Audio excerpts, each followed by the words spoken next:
All right, hello and welcome. This is your GM in the Great Barrier, broadcasting from the center of your entertainment galaxy.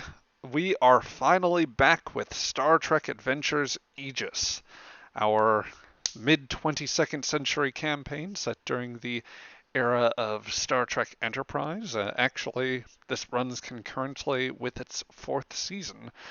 Uh, we are coming back with a regular go of that. After concluding our limited run Captain's Holiday series, which was more of a 24th century oriented game, a fun little side trip with a Ryzen pleasure barge, um, and all the hijinks that ensued there when you have Starfleet captains on mandatory medical leave. If any of you would like to check that out in the future, then for those that are viewing this live, I'm going to drop a link for you here uh, in the chat, and that has just the complete YouTube archive. There is a playlist for previous sessions of Star Trek Adventures Aegis, Star Trek Adventures Broken Sword, our 23rd century Klingon game. I will probably make a playlist for the limited run series now that we have everything completed there, but feel free to take a look at that. Uh, we are now, for the foreseeable future, going to be back on regular schedule of the Saturday streams from 1 p.m. generally up to 4 p.m. Eastern Standard Time. Now, that's maximum run essentially, uh, where we will run Aegis, and then we will also be continuing with the Wednesday night at 8 p.m. Eastern Standard Time stream for Star Trek Adventures Broken Sword. For any changes in schedule, anything that you would want to know to follow any of that, I am dropping a link to my Twitter here. Feel free to give that a look. For those that are watching this in the archive, that should be in the video description here, but just look up GM in the Great Barrier. And hello, everyone else. Greetings, Apocalyptor, I think. I'll apologize for mispronouncing any tags here. But yes, with that, I think that we are just about ready to go. I guess one quick introduction. We brought them in for the Captain's Holiday game, but now I'm pleased to announce we have a new series regular here. So introducing Felix, our uh, player, who you will understand his role in just a very short amount of time. But feel free to say hello to the stream there, Felix. Hello! No, not this time. Hello!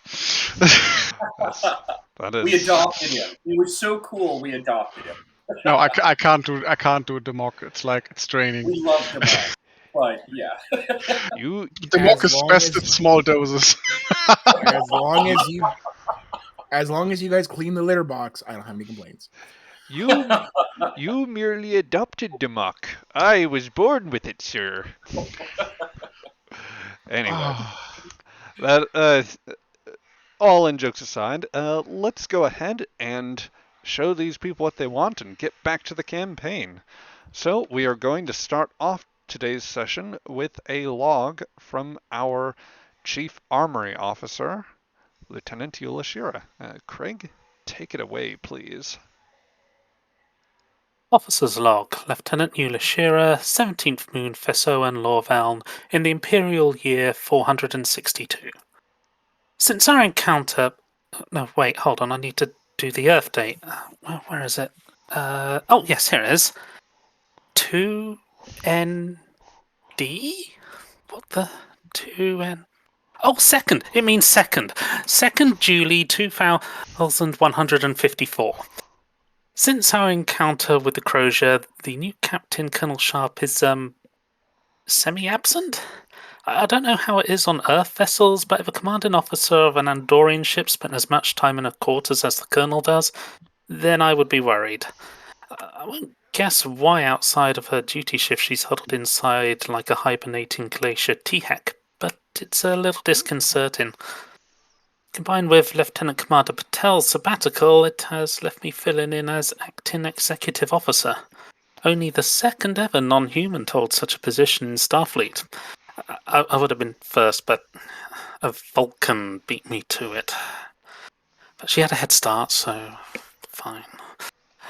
We've been ordered to re-provision at Sirius, where we'll take on equipment and parts intended for use at the Terra Nova colony.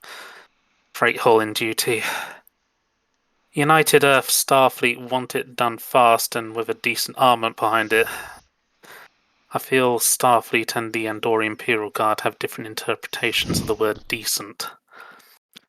I haven't received word from the Imperial Guard command, actually. Guess that's probably intentional. Hope Tom is doing well. Just, not quite as good as me. I bet he hasn't even been made acting executive officer yet. Huh. Well, I feel like I'm beginning to get a good grasp of human culture on this ship. Or at least that human culture which is present on board the Aegis. I'm looking forward to learning more. However, I do want to give a good account of Andorian culture on board. After all, I'm probably the first Andorian most of the crew has ever known, so I've got to start by putting my best antenna forward. N-log. Okay. And so, our first scene we follow the starship Aegis. We get an interior shot from the ship's mess hall. From the small porthole windows of the desk you are sitting at, Commander Romanov, you can pretty plainly see that the ship is at warp. The stars are streaking seemingly in a direction coming towards you as the ship moves through space. Considerable void out ahead, although you know that your destination is off in the distance. The Eta Cassiopeia system, also known as the Terra Nova system. It's been a relatively quiet, I would think, afternoon at this point, as crew have been tending to their duty stations, and you've been getting a nice bit of time off before any more serious business was called to. It would actually Does be that not have time to read technical journals? Oh yeah, you have one right before you, sipping over. What would be your choice of beverage here? Would you be going for a coffee, I think tea? we'd be having a cup of coffee. AC/DC's Highway to Hell is playing in her office, and she's reading technical manuals. I suppose the office is what we're calling your headspace. Since you're She in the needs to, she doesn't want to disturb the other engineers, so she's probably got an earbud in. Although rock and roll has been known to play in engineering. She's a fan of classical music. Oh, she likes classical too. But yes, classical rock. Yep. So you are sitting in the mess hall, listening to some AC/DC and reviewing the latest notes from one Commander Charles Tucker III. With suggested modifications for, or suggested application of engine modifications from the NX class to other vessels within the fleet. And it is at this time that, given your choice of music and the likely volume that it is, you wouldn't know, but one Lieutenant Eula Shira comes into the mess hall. Shira, you spot the mess hall as relatively in a decent level of activity. You see a few officers milling about. That one Do chef. I also see the Orion chap over here? Yes, the one of the chefs you have learned that has come aboard. Aladso, you believe his name is walking through restocking some of the freshly made dishes here. He doesn't know apparently, or doesn't like to go from the other end because it does connect to the galley. But you have full view of this big, beefy Orion dude with kind of the what you would say is a t-shirt, but its sleeves are cut off and it's also a very tight, shiny material. He also appears to be wearing, frankly, what the later shows would consider a scant, or maybe a tunic. It's a little short for a tunic.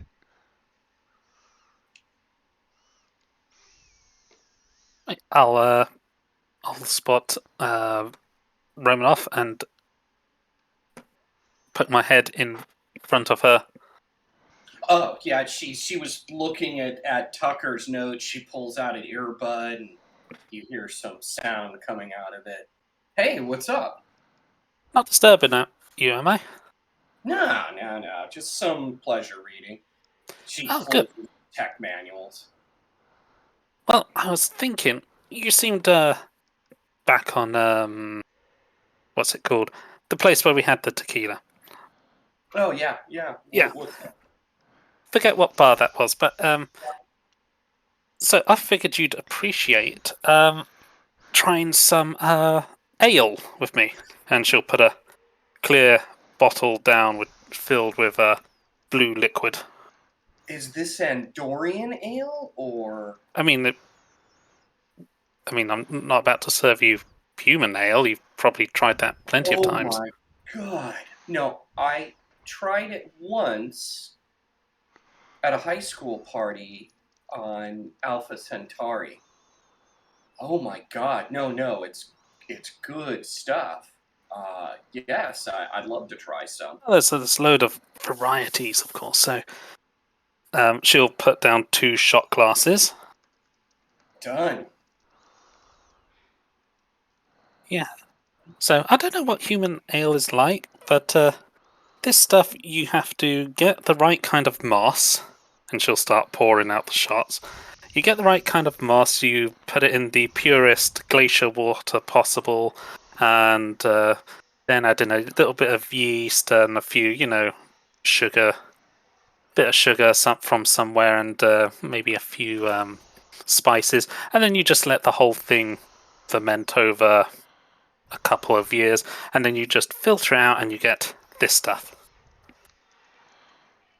Is it a cold dwelling Arctic moss?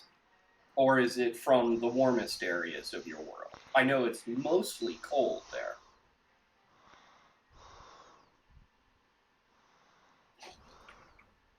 It's definitely cold for you, but it's found more in, I guess, the temperate. But I say temperate, so like not near the poles, because Right. we don't live near the poles either. That gets even a bit cold for us. She'll drink it. This is good stuff.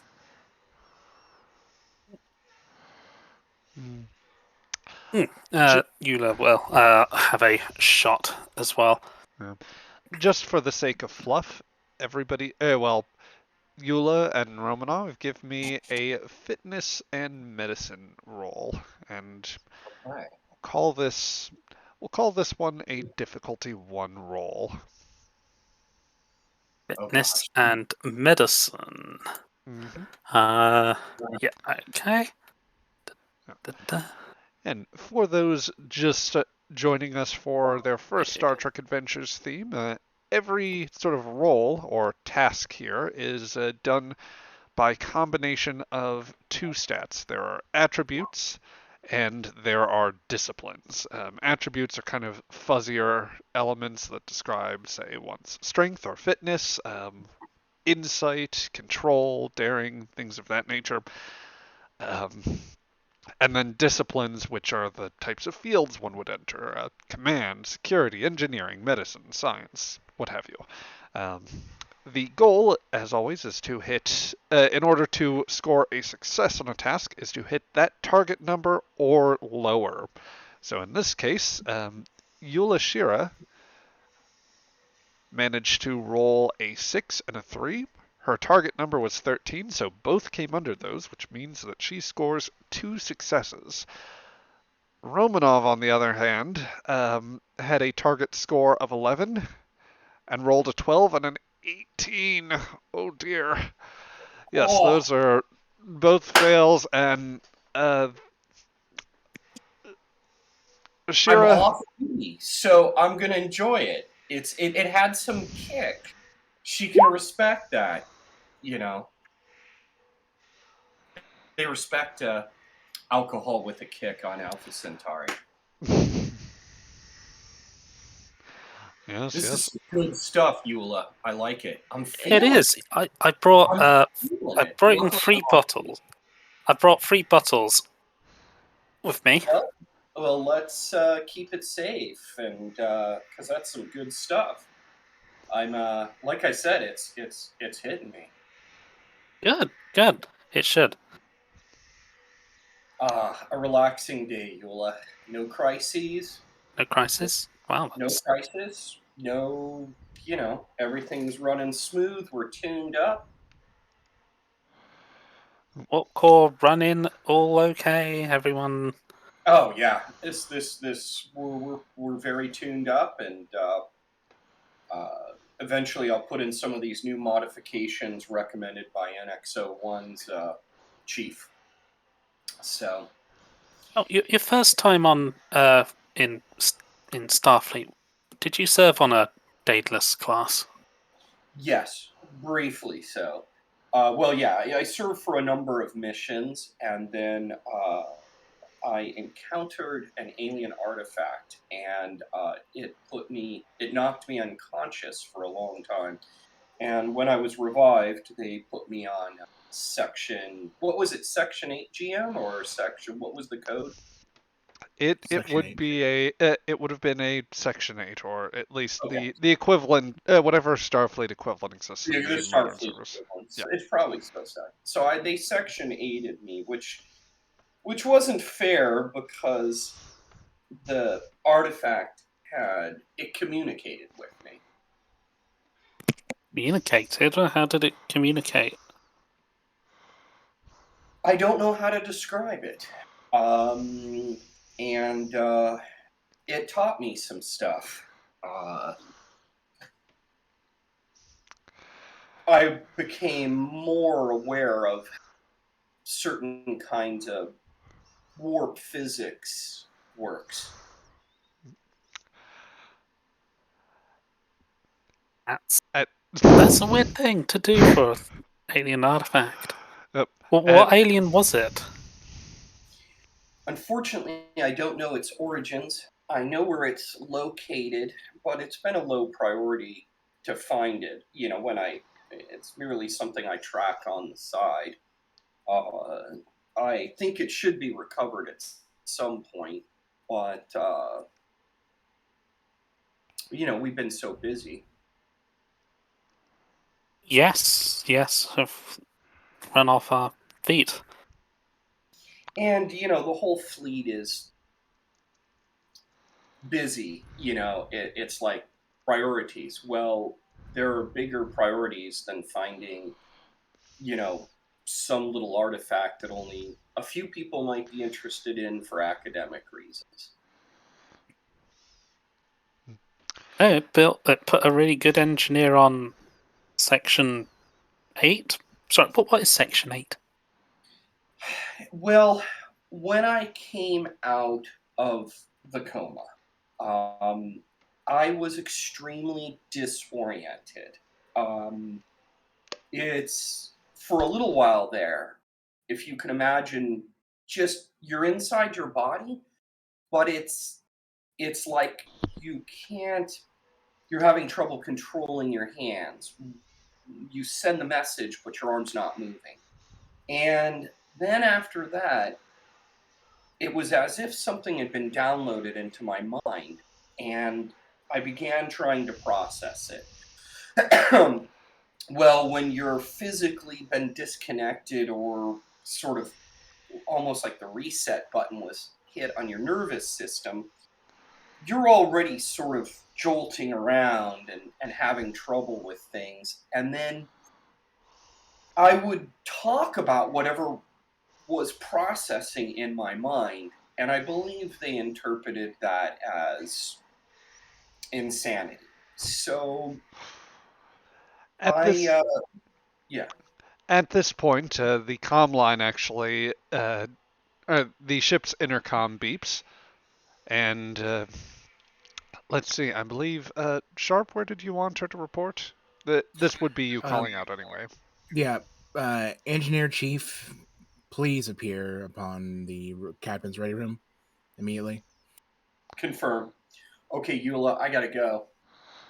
Okay, well, depending on how well this goes with the captain, it's always another shot if you want it. Well, I'll save it for afterwards because I'm kind of Yeah. feeling the effects. So hold that one for me, or you take it, and I'll take the next one. Have fun with Sharp. Oh, I love the skipper. She heads out. Okay, so Romanov, you set off to leave the room, and Shira, you ponder how Commander Romanov described in the aftermath of some alien artifact encounter. After a single shot, how she described the brain expanding capabilities of an artifact, and how some people might have said that was insanity, and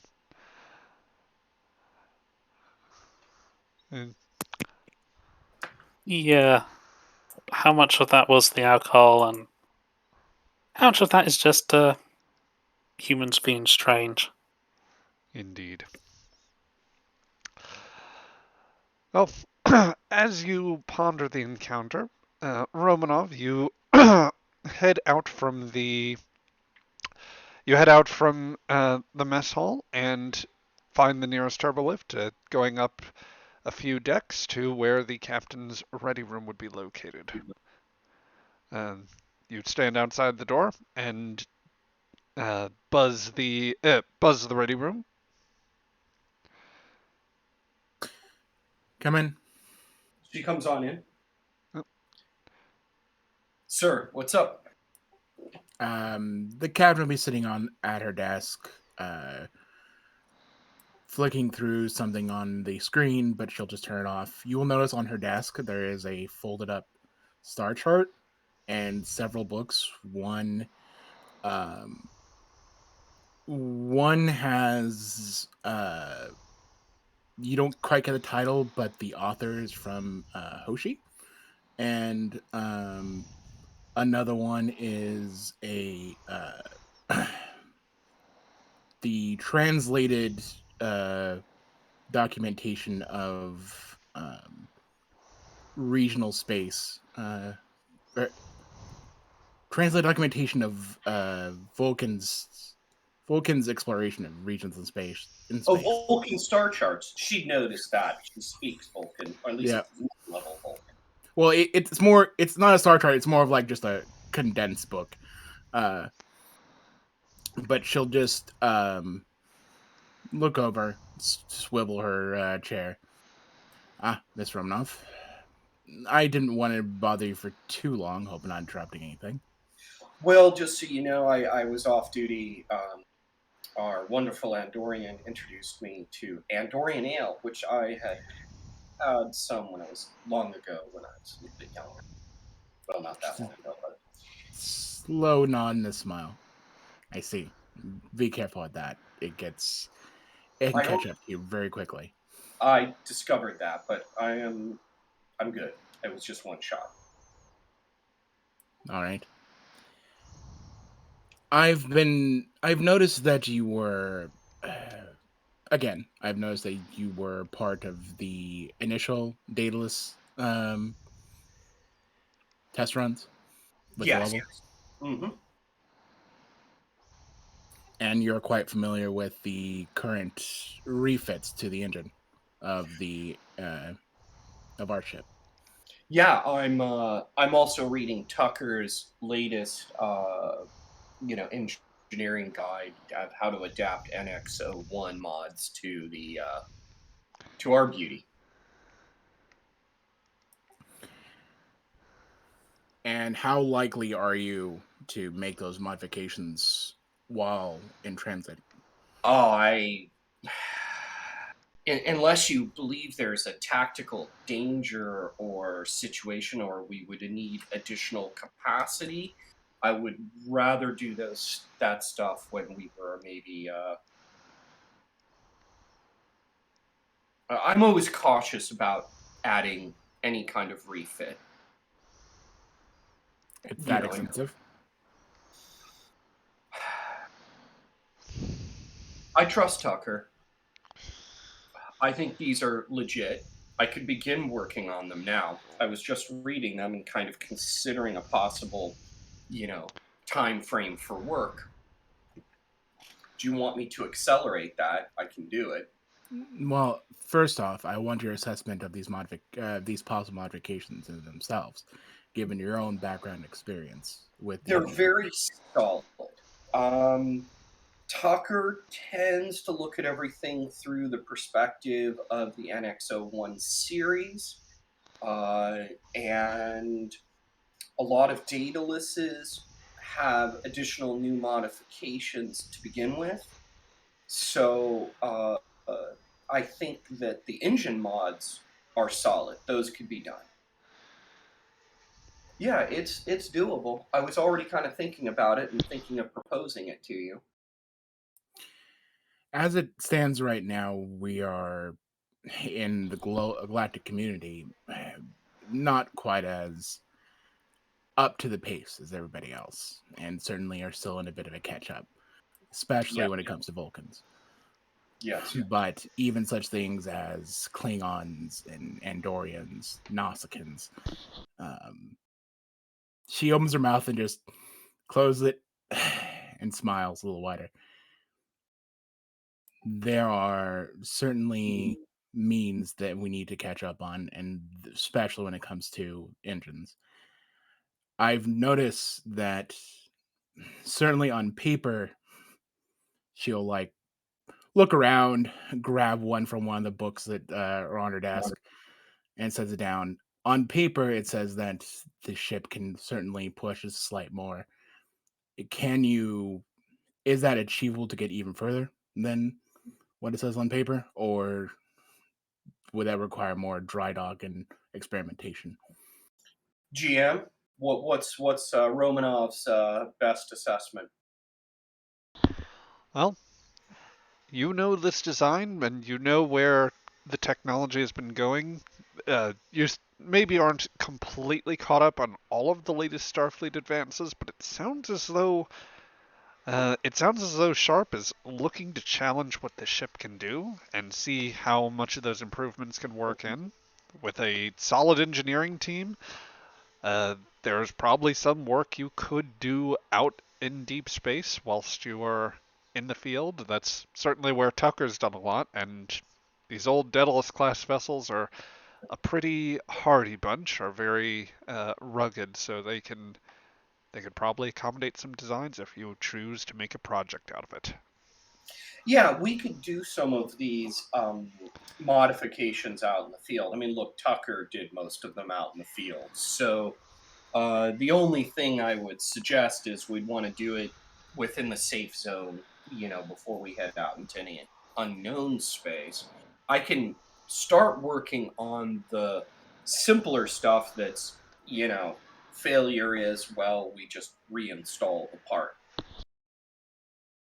She'll nod. As it stands right now, I don't wish to bring this up quite yet with Starfleet Command, if only because I know that doing so would bring up a lot of red tape, and not to mention, I imagine Vulcan interference here and there, because of course they will. Oh, yeah, She says, definitely. But this information was distributed to chiefs throughout the fleet. They had to know that we're going to look at it and seriously consider it. she nods. So, yeah, the only thing I would say is when we get ready to test speed, we want, you know, a safe 2-star systems that we can test engines between. And that way, if we have a problem, fine, we're broken down for 6 hours while we, as they say on Earth, change the tires again. Pretty apt point. All right. Safe How much of an improvement to warp speed can you make, and how long do you need? What do I think I could do that's reasonable, GM, and is safe? Or maybe Well- just pushing that a little bit. I am actually going to drop 2 threat as this is considered, or as you consider the answer, because I am going to effect an immediate closeout to the scene, and partly give you more time to think about it for later and more time for us to discuss it. However, the immediate interruption comes from from the intercom once again. Captain Sharp, please report to the bridge. She will get up and motion for you to leave first. Okay, I'll head out to the bridge with you. Okay. We'll discuss this later. Absolutely. All Sorry. personnel, please report to the bridge. Or Okay. all bridge personnel. Oh dear. Let me start that again. The intercom closes and restarts. Senior officers to the bridge. She just smile, give a slow smile and shake her head. But As she's goes walking away. out, Romanoff looks at you. I like the way that you've led this team, Sharp. You're an excellent captain. Thanks, Chief. She when she leaves her door, she locks it. Zach. Just let you know. I'm sorry, what did you say? When she leaves her ready room, she locks it. Okay. Like when we both leave, she'll lock it on our way out. Understood. Okay. So, within minutes, the the bridge crew is fully assembled. For Sharp and Romanov, it is a very quick stride from the ready room over here into the bridge. Mr. Crichton was manning the. He's been jumping between stations, but he looks to you as you come on, Colonel Sharp.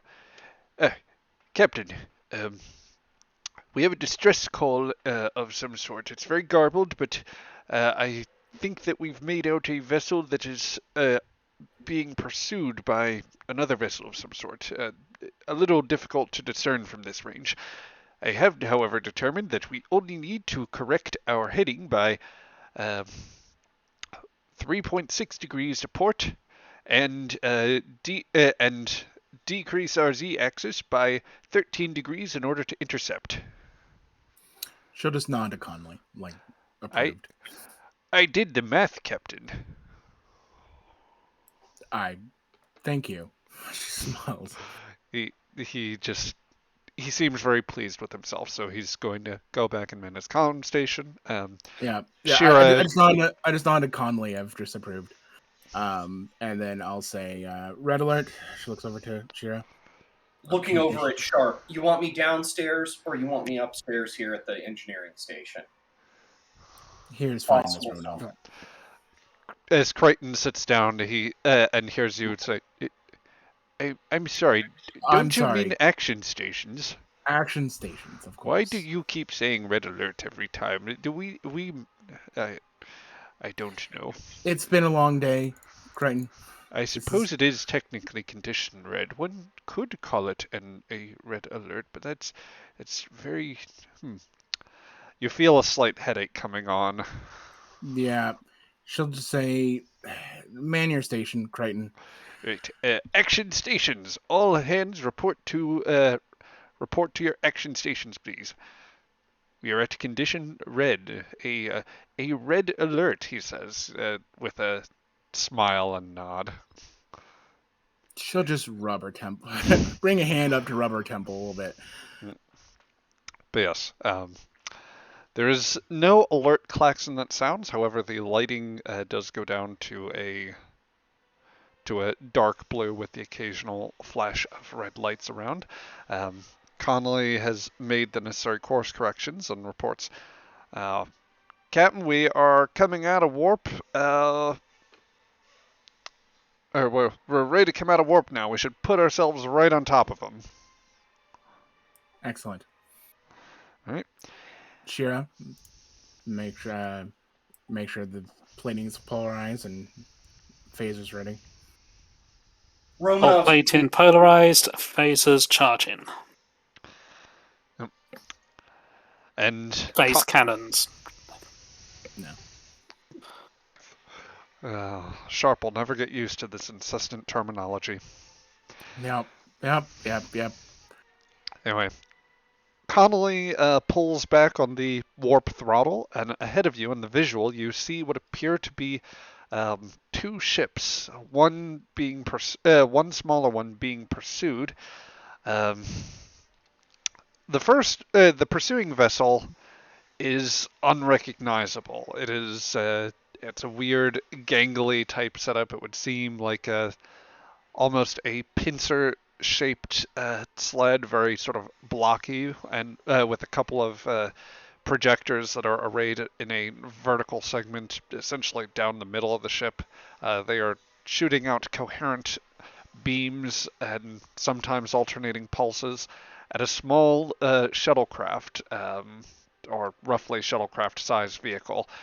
That design, however, is much more recognizable, both in the dull red coloring of it and in the sort of organic arrowhead shape wrapped around by a single small ring that has an inner warp has the warp drive featuring around it. This shuttle is quite obviously Vulcan, and as Mr. Crichton tells you, "Sir, the distress call appears to be coming from the shuttlecraft." Thank you, Crichton. Add a character. I just had a brain fart. Can you open a channel, all bands? Hey, sir. Uh, And she'll look at Shira. Shira, can you put us in between the pursuing ship and the shuttle? I think that's really more job for the helm officer. yeah. Oh, sorry. It's been a long day. She smiles. It's been a long time. Anyway, Conley says, "Well, you know what, Captain? I'll do it for you. This is what I trained for." Appreciate it, Mr. Conley. She says, and you guys will notice that there's a bit of like dark underlining around her eyes. She doesn't sleep very well. Romanov's gonna look, since the scans have already been done, at the pursuing ship and see if anything jumps out at her in terms of capacity, unusual engineering, anything for an additional threat. You know, That I will ask you to give me a. I'll ask you to give me a reason and science roll here to look this over. Okay. Conley is going to attempt to pilot the ship in between the Aegis in between these two vessels, and just to clarify, Colonel, when you are making your signal, are you hailing one particular ship, or is this just a broad message? It's a broad message. Okay. Can I apply? Mm-hmm. Sorry, go ahead. No, go ahead. Can I apply either reverse engineering or weapons engineering? Realistically, she's more worried about weapons. I will give you weapons here, and Okay. for your task here, I will say let's call this a difficulty 1 roll. Well, I can't give you much in terms of anything special that you would identify. Okay. However, the ship does cross-reference the vessel in its database and does identify the actual. It does identify the origin of the design. Whose territory are we in right now? Or are we in open space? Kind of open space. You're actually fairly close to Terra Nova colonies, so this is technically you are just about in Earth space practically.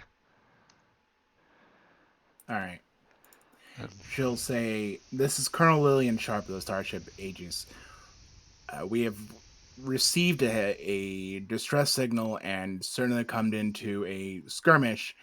I don't want to lay down fire, but if you do not turn down your weapons and back off, I will pull the trigger," she says. "So how about we all calm down?"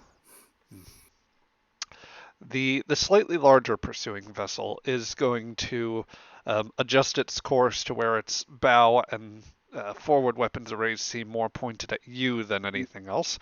As to the shuttlecraft, Felix, what is the shuttlecraft doing, and what about its occupant? The shuttlecraft is definitely taking position so that the Aegis is between them and the other ship. And I would answer the hail if I can. You certainly may. I'll even give you a visual. So, sir, Fantastic. sir, the shuttlecraft is opening a channel. Receive it, she says.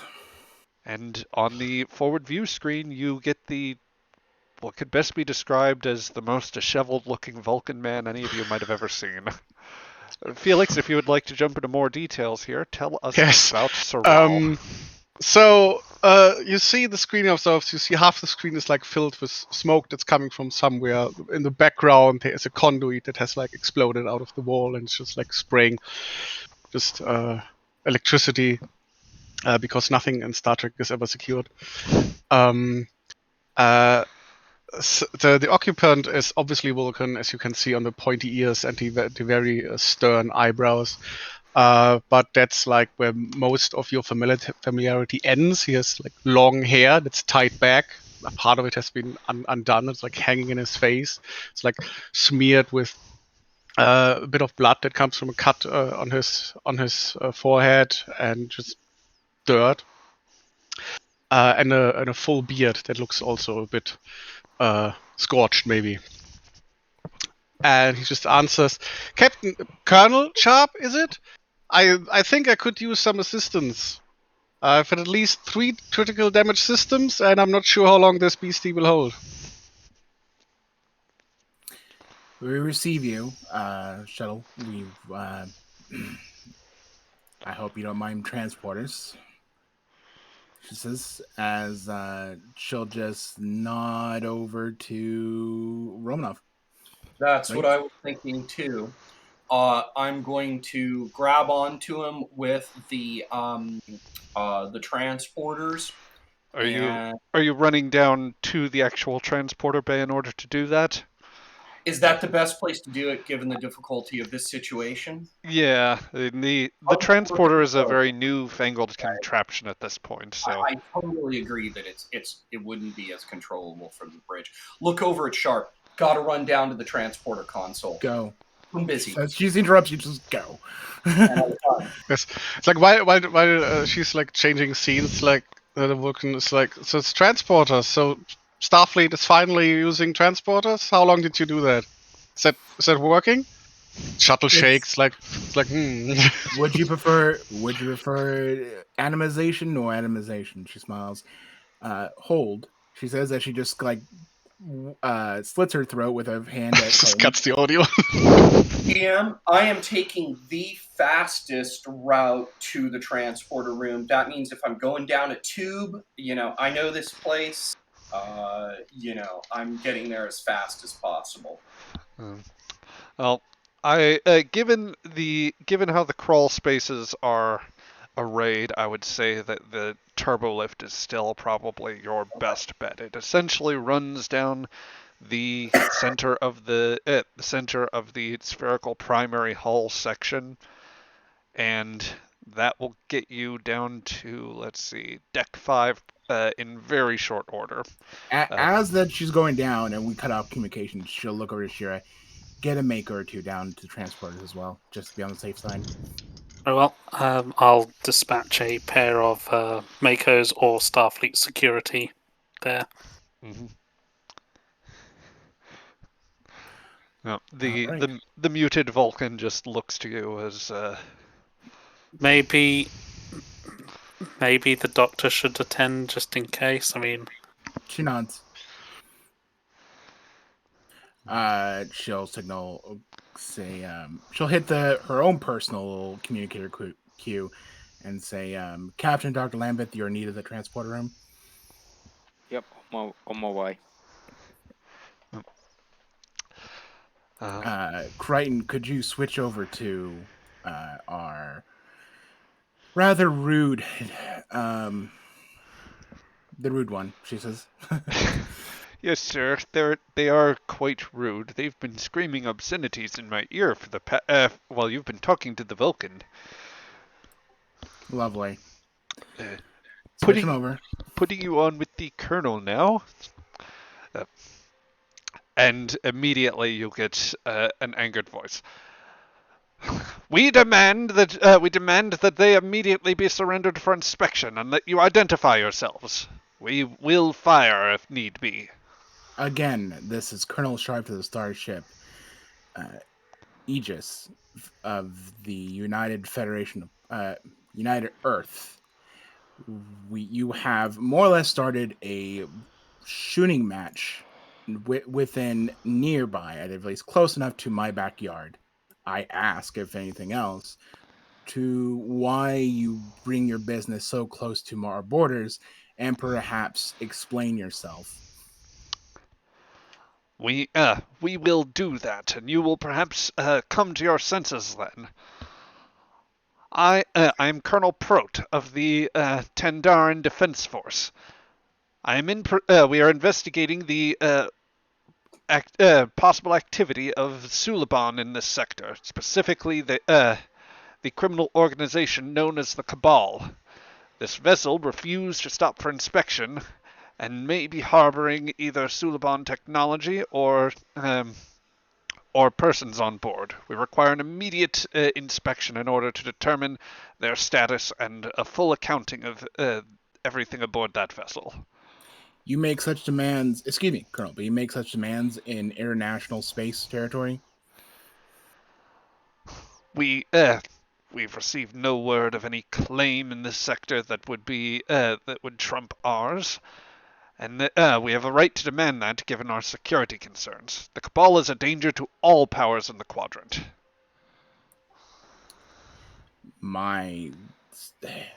Our territory is well aware of the Suliban concern. However, under common interstellar law, you have no right, and she'll list the freaking ruling of such things. Itself, at this point, more a patchwork of rough dictates that the Vulcan High Command has kind of laid out. Yeah, that everybody else is kind of generally accepted, begrudgingly or otherwise. Yeah. Yeah. The as you go through the list, the Tandaran colonel is starts getting a little impatient. Very well. And at the very least, Colonel, we are no more than, she looks over to Connolly, 0.5 light years from Earth territory. If there's any jurisdiction, it would be mine, my own. I will examine it and thank you for the diligence you have made towards this endeavor. Certainly, if you wish to talk more personally and perhaps get to the bottom of this supposed inspection, I'd be more than willing for you to board. Amicably, of course. There's a few moments of silence there. I will need time in order to consult with my group captain and determine further action here. In that case, perhaps, Colonel, excuse me again, but perhaps in order to ease tensions, we should both power down our weapons.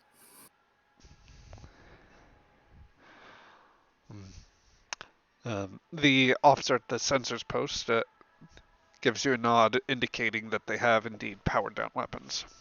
Yep, she'll just wave to Shira to turn down ours. Powering down phase cannons. Thank you, Colonel. I hope to hear from you shortly. And then she'll just, again, swipe her neck to Crichton.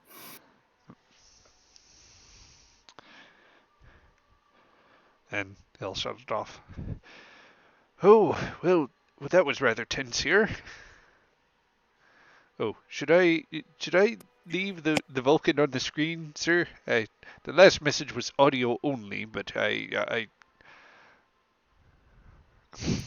camera's Let's just lingering on him. yeah. She'll say, "Let's just wait until the transporters get him over here." Yep. Shira, double the security. I'll dispatch another pair of security officers. Yep.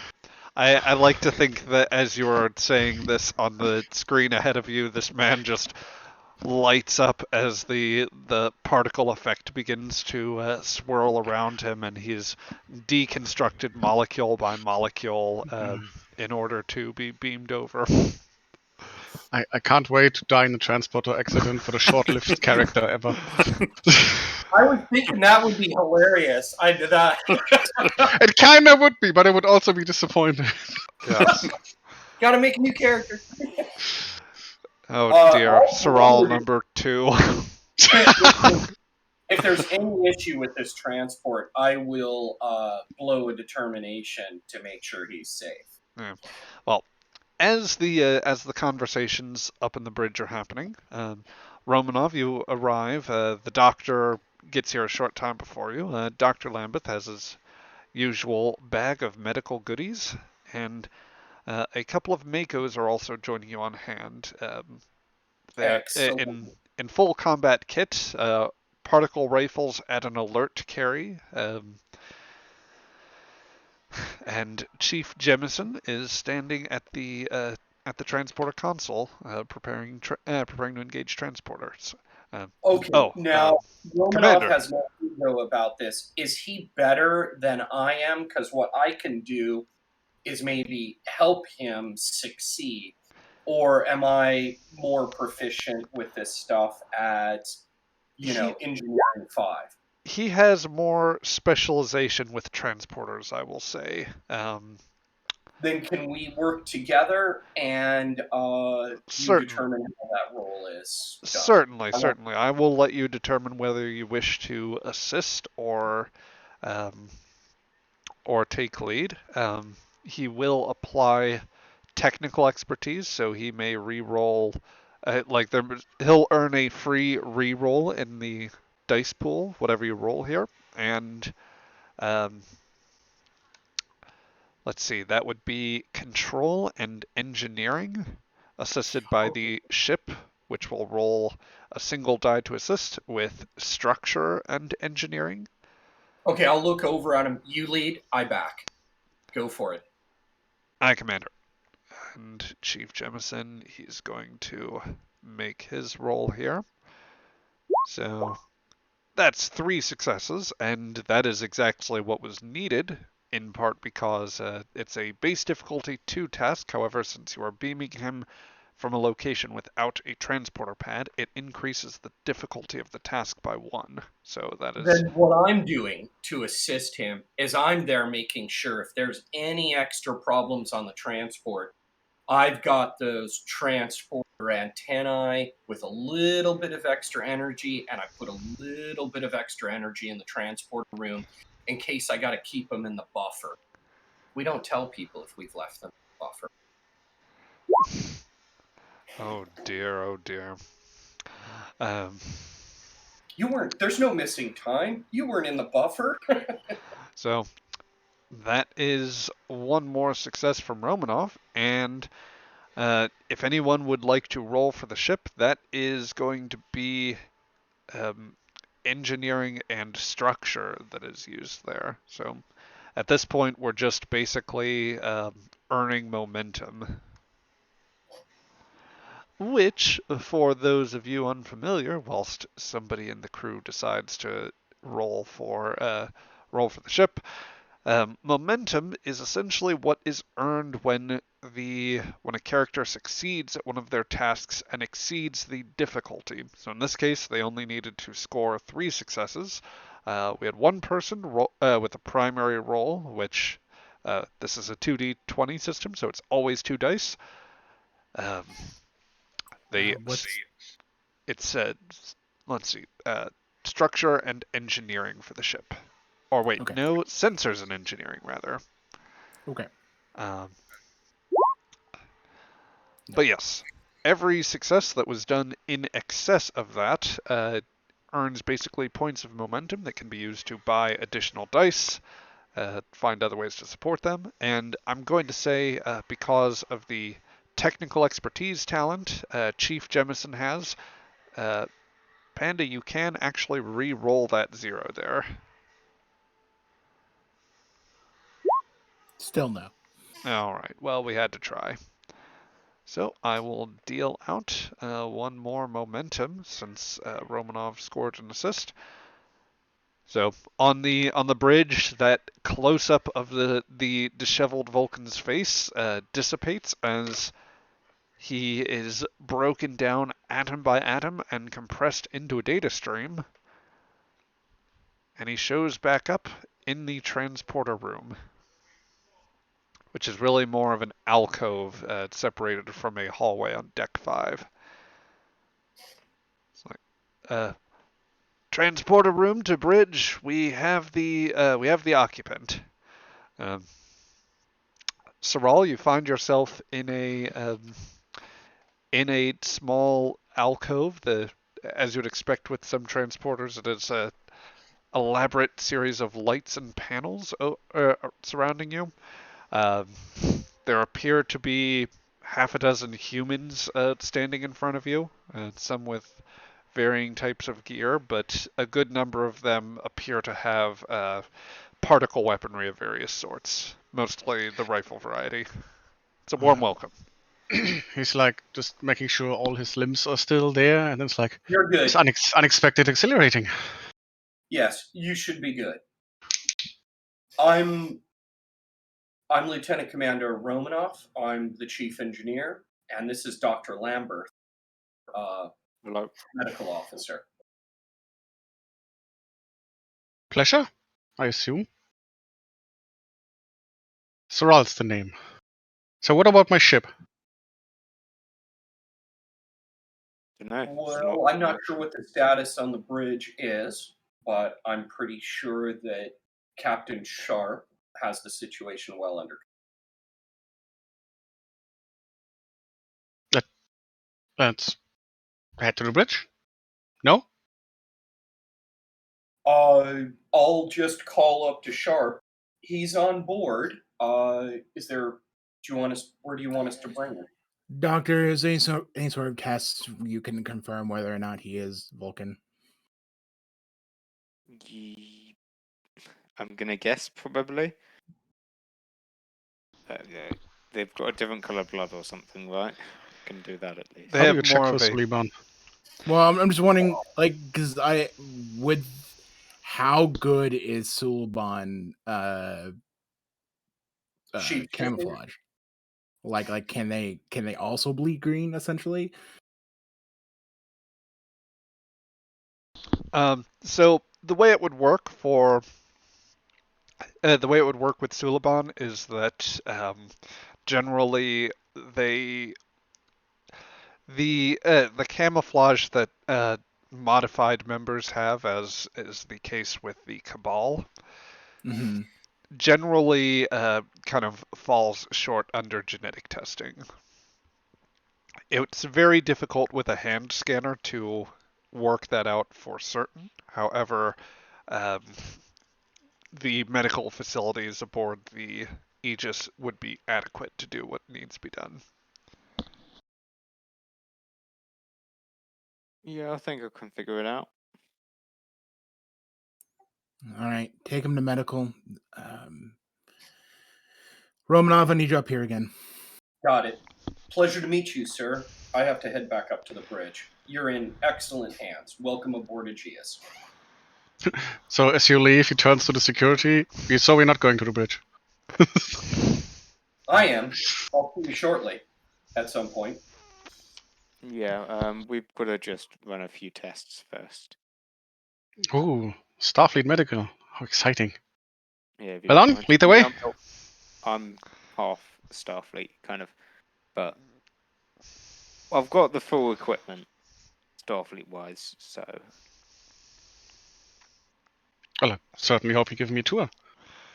Yep, well, right this way. Okay. So, the two of you groups split off and head about their tasks here. Back on the bridge, Sharp, the situation with the Tendarans, it remains a bit quiet for a time. Um, up until the point that the Tendaran vessel inexplicably powers up its warp engines, turns about, and goes to warp, without so much as a further message to you.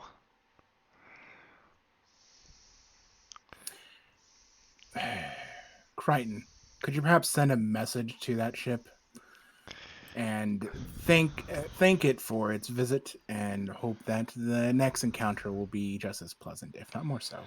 She says with a tired sigh and a small, cruel smile. Yeah, I'll send along the thank you letter, I suppose. All right, Shira, is there anything you can scan upon this vessel? Anything odd for our Vulcan ship? And is it salvageable?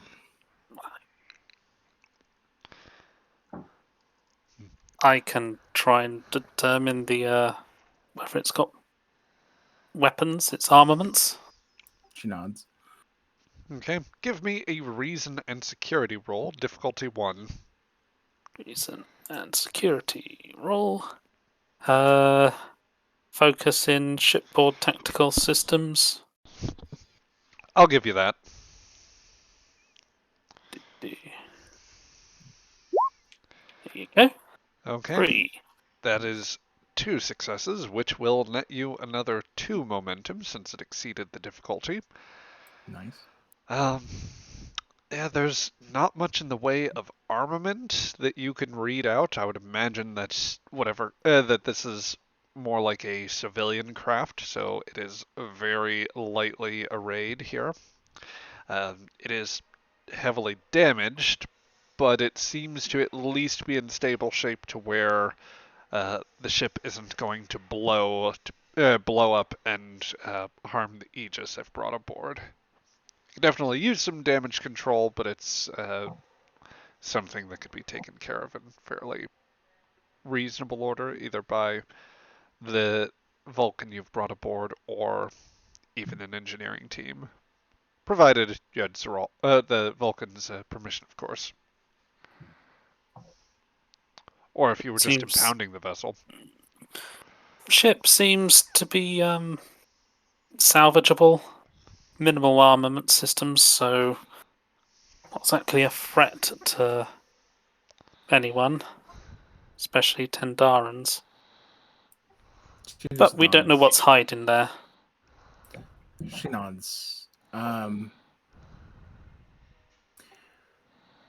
Romanov, if you can support her findings, and if so, just Yeah, she comes out of the turbo lift, and yeah, no problem.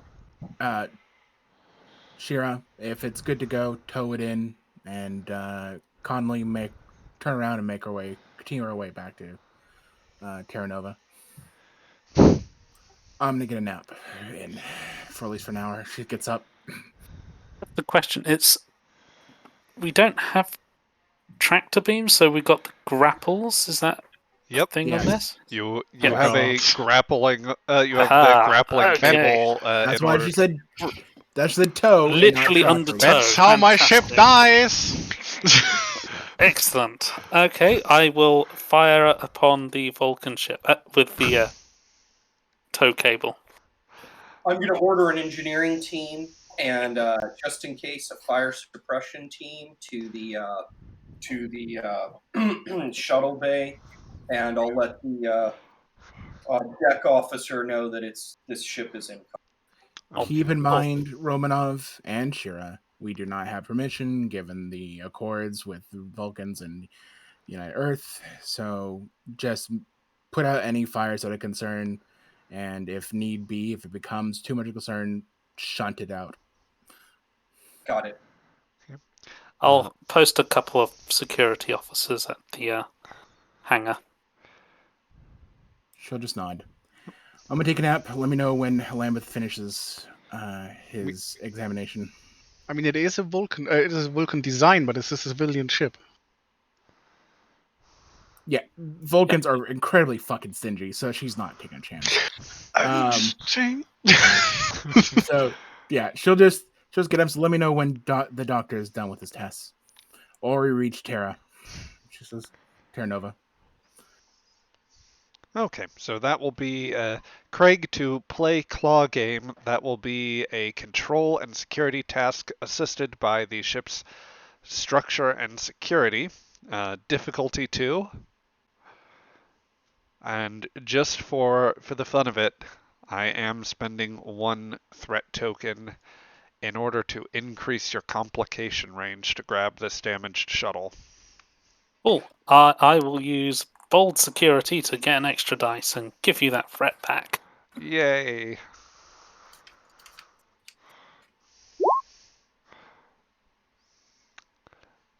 And That Vulcan ship. yep, 3 successes. So Direct hit. It's under tow. yep. Shira lights up for a moment. Yeah, direct hit on the Vulcan ship. Oh, I'm just towing it now. Passive. Oh well. Good practice though. Just the grappling hook went straight through the cockpit. Straight through the cockpit, straight through where the pilot's seat would be. Had Wash been there from Firefly, it would have nailed him straight. Yeah. Watch how that soars. Okay, so yeah, with a precision you have been honing quite a bit more as you find that Earth ships are not armed with tractor beams. Shira, you have managed to properly launch off the grappling cable and reel the civilian shuttle back inside the ship, and you do so in such a manner as to earn an additional momentum back. It is not a shot to be fired in conflict today, but it is always nice to be ready. And the momentum actually goes to sharp. So let me change that real quick. So while you tend to business on the bridge and begin the assessment of the new vessel you've taken in, another assessment is underway down in the sick bay, where Dr. Lambeth, you've taken on a new, rather odd patient. It's been several months since you have seen another Vulcan at this point. The last one you'd met had been Soldon, the Vulcan consular official back on Alpha Centauri when that whole mess went down so many months ago. And this is a Vulcan that carries himself very differently. It feels blasphemous to say, but almost nonchalant. And as soon as we are on sick bay, there will be many questions to everything you're doing and using. Oh, is that a hyperspray? What diffusion rate are you using by this point? Oh well, I'm using a. It's some numbers. Yeah, Interesting. and Is that the most efficient one, just or kind of like weirdly answer the various questions, but kind of distractedly, and also with the, I guess, sense that he's not. This is kind of all new to him as well, so he doesn't actually know the answers to all of your questions and has to consult with the nurse for some of it. he's also happy to just chat with the nurse? There's like no difference. Yeah, I think So what are we Dr. Lambert testing would try for and here? encourage you to do that instead. So well, basically, we want to find out if you're a Suliban, just in case you are one. It's no biggie, shouldn't take long. Well, I'd assume I'd be aware if I was a Suliban, so test Yeah, away. but we're not. So yeah, I'll test away. Okay. And Give what me do I need to? give me a reason and medicine roll, assisted by anyone who wants to roll for the ship with a sensors and medicine roll, and we are going to call this a difficulty of 3 to be absolutely certain. Okay, difficulty 3. Yep. You do have momentum that you wish Sorry, to spend or you can spend if you so wish. medicine and what? Or Reason. what's the reason? Okay. Yeah. Yeah, I'll want to spend a momentum at least. Okay, so that can buy you an additional die to roll there. Then would somebody else like to roll for the ship? Momentum, and then I'll roll for the ship. Why not? Okay. How different is Starfleet technology from general Vulcan technology at this point? Um, in terms of medical bays, you'd say that Vulcan tech is probably a little more advanced in some areas, or the sensors maybe are very slightly more precise, although Earth has been making some strides. They've incorporated medical technology from other species that they've encountered. Okay, so there are 2 successes on the board as you figure that out. I will say this much as far as Earth tech goes. There is a little bit more comfort given mind to the patients, basically. Fair. But yes, so at 2 successes, I would say the readouts are not firmly conclusive, but as near as you can tell, Dr. Lambeth, it would very much appear that this man is exactly what he says he is, a Vulcan male, I'd say. About how old do you think he is, Felix?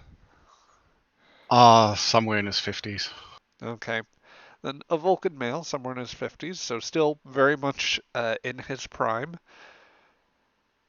A few cuts and bruises here and there, but I would also say if you do a general medical assessment, there is significant signs that, like, especially hands and arms have been injured a lot, like electrical burns, chemical burns, plasma burns, all this stuff. Recent or No, just like accumulated over okay. decades, just like. probably some signs of slight scarring. Yeah, I mean, always treated, and technology is very good with that, but you probably see some just signs of, again. You've had like a tough life, have you? I mean, Reasonably, I unaccountable. guess. It's like life's as tough as you make it. Well, I guess I should say you're all clear. I mean, I can't say 100% for sure because not all of it's not something I regularly do in terms of testing to see if people are Suliban. So I'm not 100% sure I got it right, but I think I'm just gonna have to check in with the colonel. But hopefully you're all good. I mean, I haven't spotted any medical problems, so I don't think you're gonna die anytime soon. So you Should hope just not. you just stay here. I'll talk to the captain until go round the corner and radio the captain or Yep. communicate. Cut to the an alternating shot between the medical bay and a shot of the colonel who has maybe spent a half hour in her rack and has just gotten to sleep when there is a buzz um, from the intercom system. Mercifully, there is a terminal next to your like next to your bedside that you can press, as opposed to going all the way up to the door.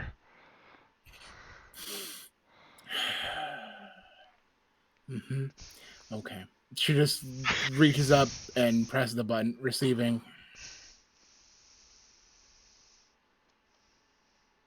Yeah. So, no conclusive stuff with our new guest. He's fine, probably not Sudaban, but I can't say 100%. But I think we're good. Give me a sizable percentage. How certain are you?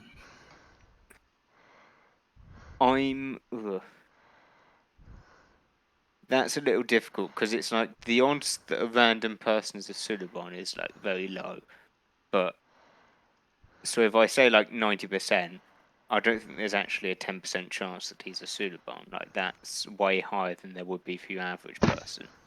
So, but like All right. I'm not All right. certain. I'm like Clear 90% enough. certain that my results are all good, but that doesn't mean there's a 10% chance he's a Sudaban. I got it, Doctor. Thank you.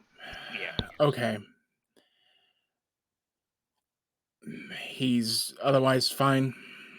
Yep. Lots of scarring, plasma burns, stuff like that from a long time ago, and well, He figured out the reason. Has he said the reason?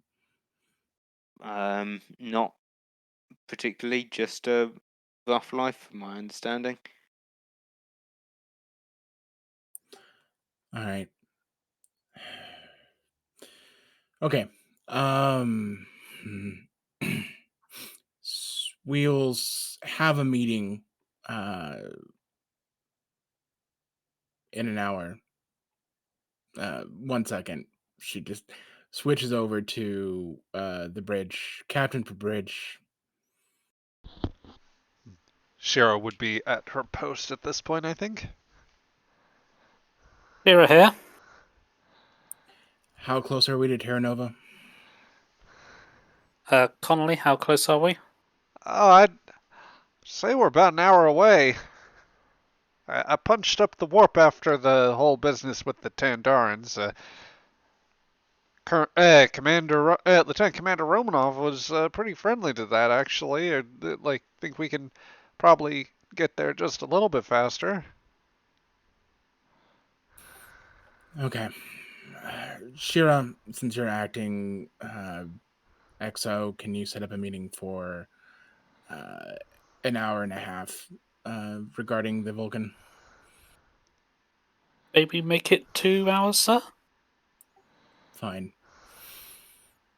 Captain out. She just clicks off and notifies Lambeth before going back to bed and sleeping.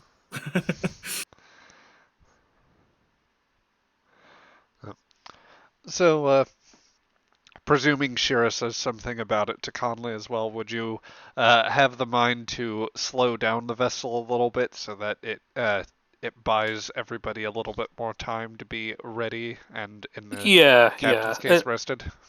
Yes, mostly for the captain, I think, in this case. Okay. Well, between now and I guess what would be a staff meeting, Panda? Would that be your general Yes. thinking? Okay. And Generally. then would the Vulcan who you've not bothered to ask his name incidentally, um, would you want them to attend as well, or would you prefer that they? Yes. Okay. I want him to attend. Spectacular. Between now and then, does anybody have any scenes that they would that they would want to do? If I'm not needed for any engineering issue, or I don't need to do any mods right now, I was going to go down to medical and meet the Vulcan. Fair enough. Fair enough. That uh, could be a kindred spirit, of course. So, at some point, amidst the once things have calmed down a little bit, and once it becomes clear from the bridge that they're not looking to push any speed records right now, Romanov, you take some free time to hop around by deck 5 and go up to the medical bay. I have to kind of assume all my running and stuff has burned off that Andorian ale, or am I still feeling the effects of it? Oh, you've probably long since burned through it. Um, That and I have to imagine there's a water bottle or bulb you keep handy. Probably. Yes. Also, I was incorrect. It is actually deck 9 where sickbay is located. So, in any case, you do make your way there. Are the Makos still present? Uh, there might still be a guard outside, but nobody has, since the doctor has given assurances, I'd say that security has relaxed very slightly. Because at this point, I think the nurse gave up on him. And he's like standing just in the door, leaning casually against it, like arms folded, and talking to the security guy. So, what's the discharge on these things these days? What's the maximum output? They just stand there completely stone faced. It's like the Buckingham Palace guards. So, how could you burn through this door? It's like, what's the? Yep. Come on board. Tell me something. Give me information. He's an extra. He's not paid to speak this episode. God damn it! The budget. What do you think I am? Made of money? Anyway, Romanov, you come around into sickbay. We'll say that there are 2 sets of Makos just outside and another set that is just inside the door, and that is where you find that a Vulcan is very casually leaning against a bulkhead and just rapid fire spraying him with questions. And if they, as they not seem to answer, he's like answering the questions himself, or rather thinking out loud. Like, what's the maximum output? Has to be like a couple 100 megawatt, at least. Otherwise, you can't put anything down. Could you get a Klingon with that? If we want to hit one of the hearts, perhaps. It's like the worst for any guarding soldier. Still not at the Makos. She knows him. They stand to attention as you come in. I'll look over met at you. Lambert. Thought I would come down and, be a friendly face on which he is. I don't have anything to do, Doc. I think Lambert is AFK for a second. Mm-hmm. I mean, he's doing paperwork. Yep. Oh, okay. Yeah, Everybody AFK is secretly doing paperwork. Also, it is Lambeth with a Lambeth. TH. Yes. No R. Okay. Well, I'll sit down nearby him and go, well, you were quite a situation. You can call it that, certainly. Any news about my ship? We've got her. She's safe. She ain't gonna blow up. Which reminds me, I'll call down to engineering on the shuttle bay and just say no computer hookups yet. No computer hookups. Oh, I would not recommend it. It's a custom I system. mean, at a character, the captain told you no, anyways. So Right, I'm just making sure that those flight teams down on that deck don't, hook the computers up. So, quite a situation there. Would you like me to get you some food or something? You hungry? What you offering? She'll pull up the menu today. Chef's got some turkey soup. There's a salad. His salad's very good. I don't know. Do you? I assume you want vegetarian. There's an option for that. It's Southern Indian. I don't mind either way, to be honest. Okay. I'll call down to the galley and have them prep a meal for this guy and bring it on out. I just imagine that for a moment when you make the call, you get a Lodso and there's mention of vegetarian anything. It's like, oh, nope. And he passes it up. Yes, Chef Takamura here. We'll have that right up. Thank you. you get what you eat. You get what you eat. Oh, you eat what you get. You get what's in the chow line. Get whatever I found in the back of the refrigerator. I'll look over at our new desk. Our chef doesn't like vegetarian as much, which is, for those of us that enjoy our lean vegetarian, it's a struggle. I mean, yes. What was the saying I've heard you use, you people? There's no accounting for taste? No accounting for taste. Oh man, that's fine words. Don't say that, Alonzo. I mean, I'm not sure how you would count taste. It's not really a numerical system. Unless you look at from the Boolean philosophy of kitchen food, but that's complex arithmetic. I would unhappy to do without a computer. So why were these guys chasing you? I'm not sure. They came up guns blazing and demanded to board my ship, and I politely but firmly declined their kind offer.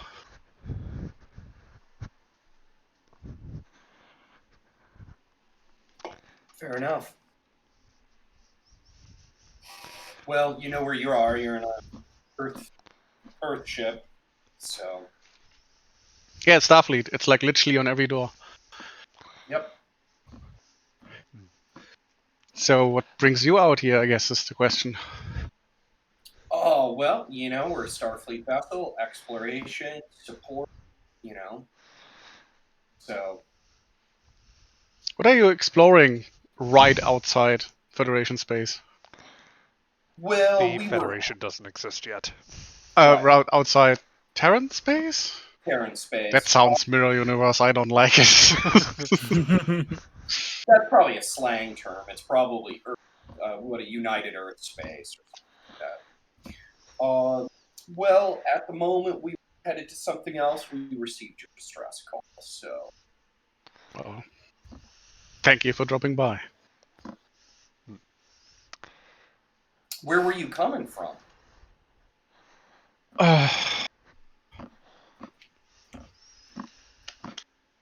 That would require Felix to have like any idea of the map. What's the bigger systems like in the general area, Oh. or more like powers? Oh, Felix, your question would require the GM having any idea of the map. I mean, if you don't, then who does? Yes, yes.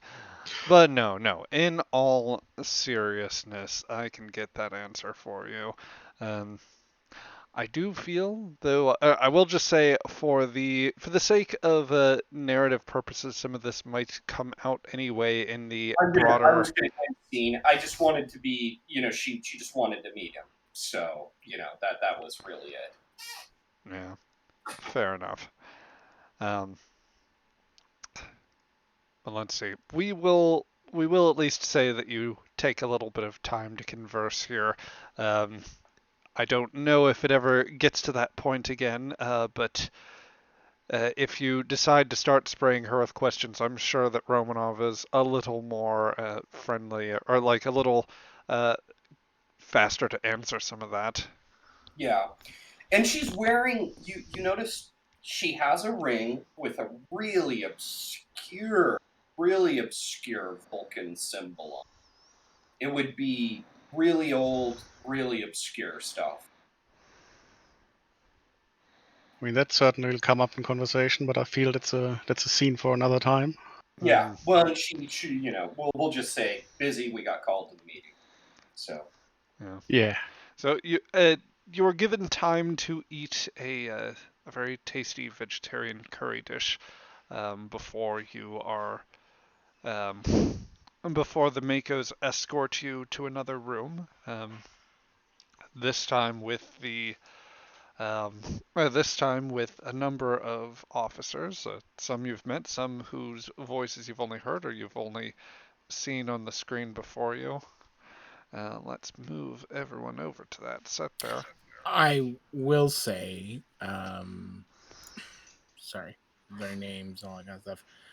Felix, that the captain, or where the captain should be, is a rather young woman. Like most captains are in 30s or 40s, she's in her 20s for human wise. I mean, Just weird. I've Just weird. That's pretty much it. I'm not sure. I'm tempted to say it doesn't feel like much of a difference to a Vulcan who like tops the 200 at some point. Sure, but it's that, there should be maturity on the captain seat. This is more or less a kid. Yeah, late 20s, but still. Yeah. So yeah, you enter in under Mako escort with a few officers at their post, like around the table here. You're shown to the end of the table. You of course recognize the doctor. You've seen at least the colonel, who is, as she said, a bit of a younger woman, relative to a command level officer.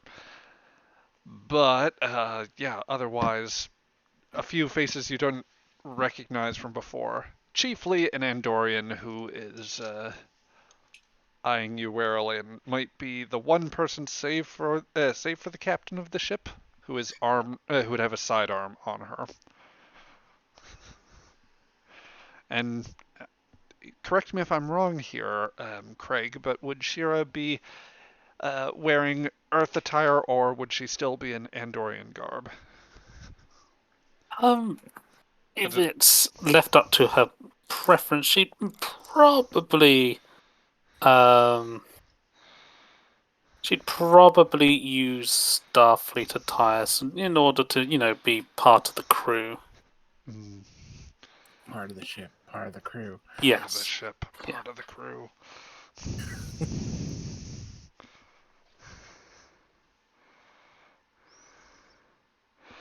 Anyway, it's your meeting, Colonel. I hope that your stay here at the current moment has been pleasant. Sir, I didn't quite get your name. Soral. Saral. I mean, I'm alive. I've heard my ship is still intact, unexploded. So, all is well. Good. Perhaps you could regale myself and my crew of the situation that you found yourself on and needed our attention.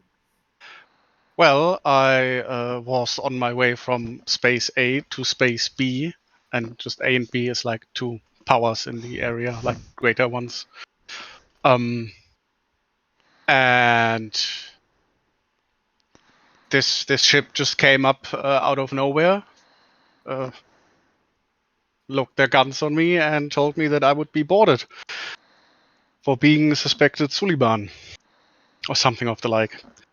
I politely but firmly denied their request, and well, they didn't take that so well. Clearly. Out of character.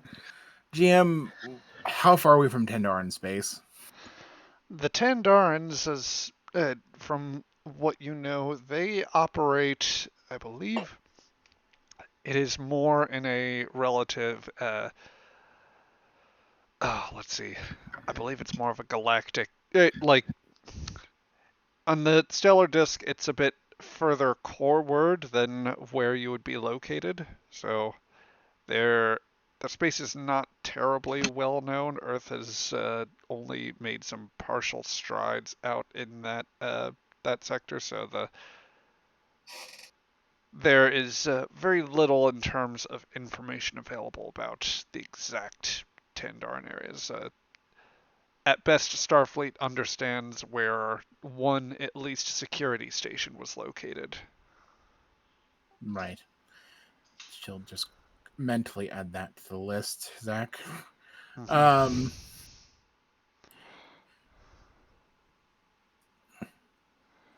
Did you make any communications or any sort of pass by any knowable Tendaran survey stations or the like to entice them? Not Any sort of fashion? consciously. I might very well have. I didn't pay much attention to it.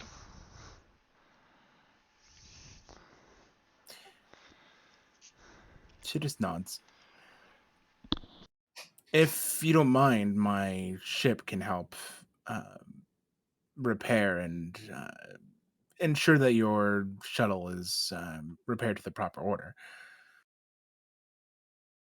Well, I would certainly appreciate any assistance you can give. Just, I mean, it's highly customized, so I would like to do it myself mostly. Certainly. So if you need any further assistance, you can ask Miss Robinov here or others. Just give me a list of what you need.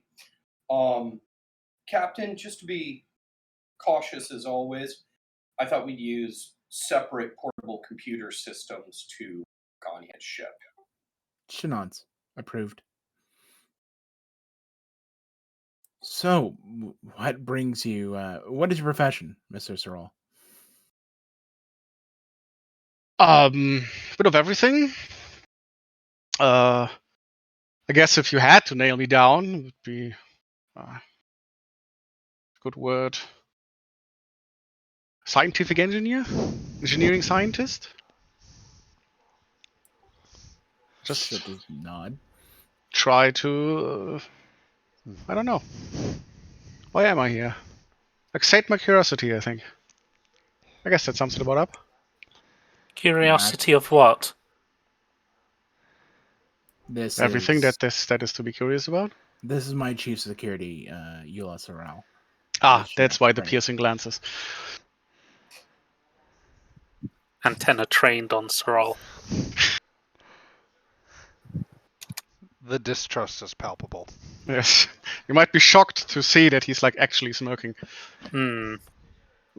Even less reason to trust him. Yeah, no, What? it's one of those that he smirks and it's that that sudden like TOS, like what? Looking for the exact phrase for the adjective here. Romulan?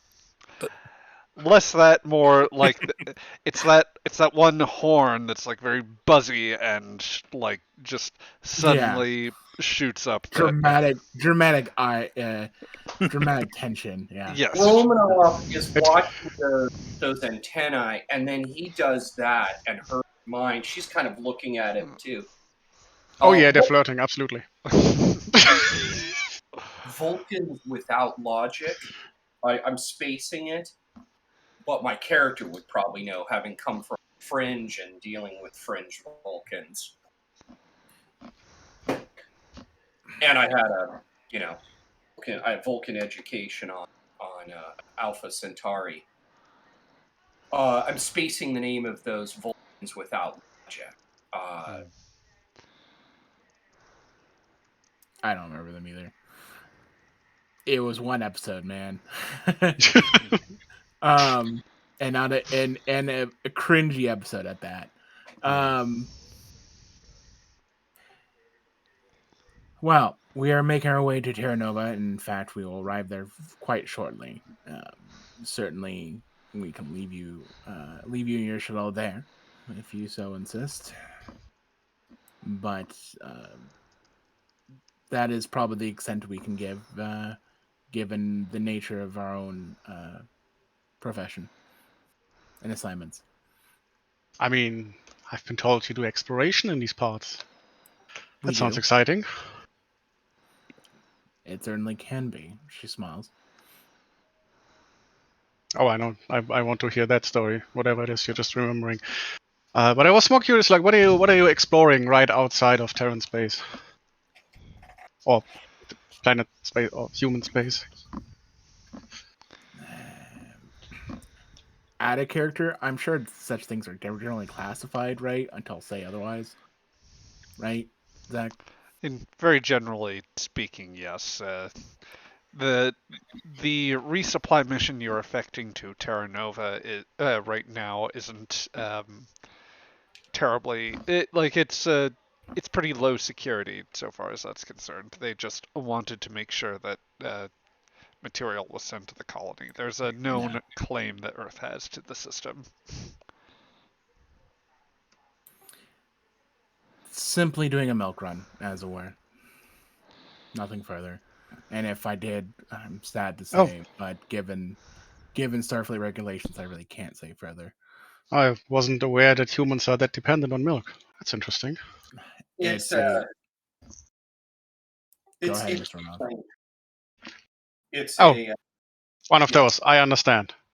it means an easy job. Fair enough. She uses the Vulcan word for a similar one. For a similar concept. That earns an eyebrow raise a slight. You seem to be very familiar with Vulcans. I trained at a Vulcan-run school. Oh, my condolences. When I was young, I trained at a Vulcan-run private school on Alpha Centauri. If Yeah, my you pardon condolences. my saying so, you seem not the ordinary Vulcan. You mean I don't have a stick up my ass? Something of that nature. She says, with a small Romanov, like her eyes are pretty wide. Yeah. Crichton is moving to stifle a laugh. I mean, And I'm looking over to see how crazy those two antennae are going next to me. I'm sure. I'm pretty sure like Jira has like a blaster already drawn under the table. There's a smirk on her face because Vulcans stick up ass. The stick up their ass has to stick up its ass. That's a Vulcan for you. Yeah, I mean, I'm pretty sure my esteemed colleagues at the Vulcan Academy of Science have a different term how they would describe me, but different is certainly what I am. Strive to be, actually. In what way?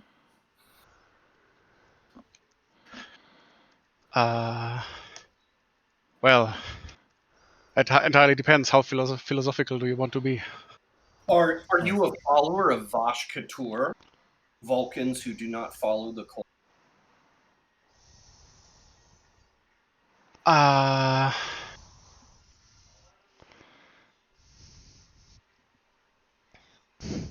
She has her eyebrow in a very. I don't know about that.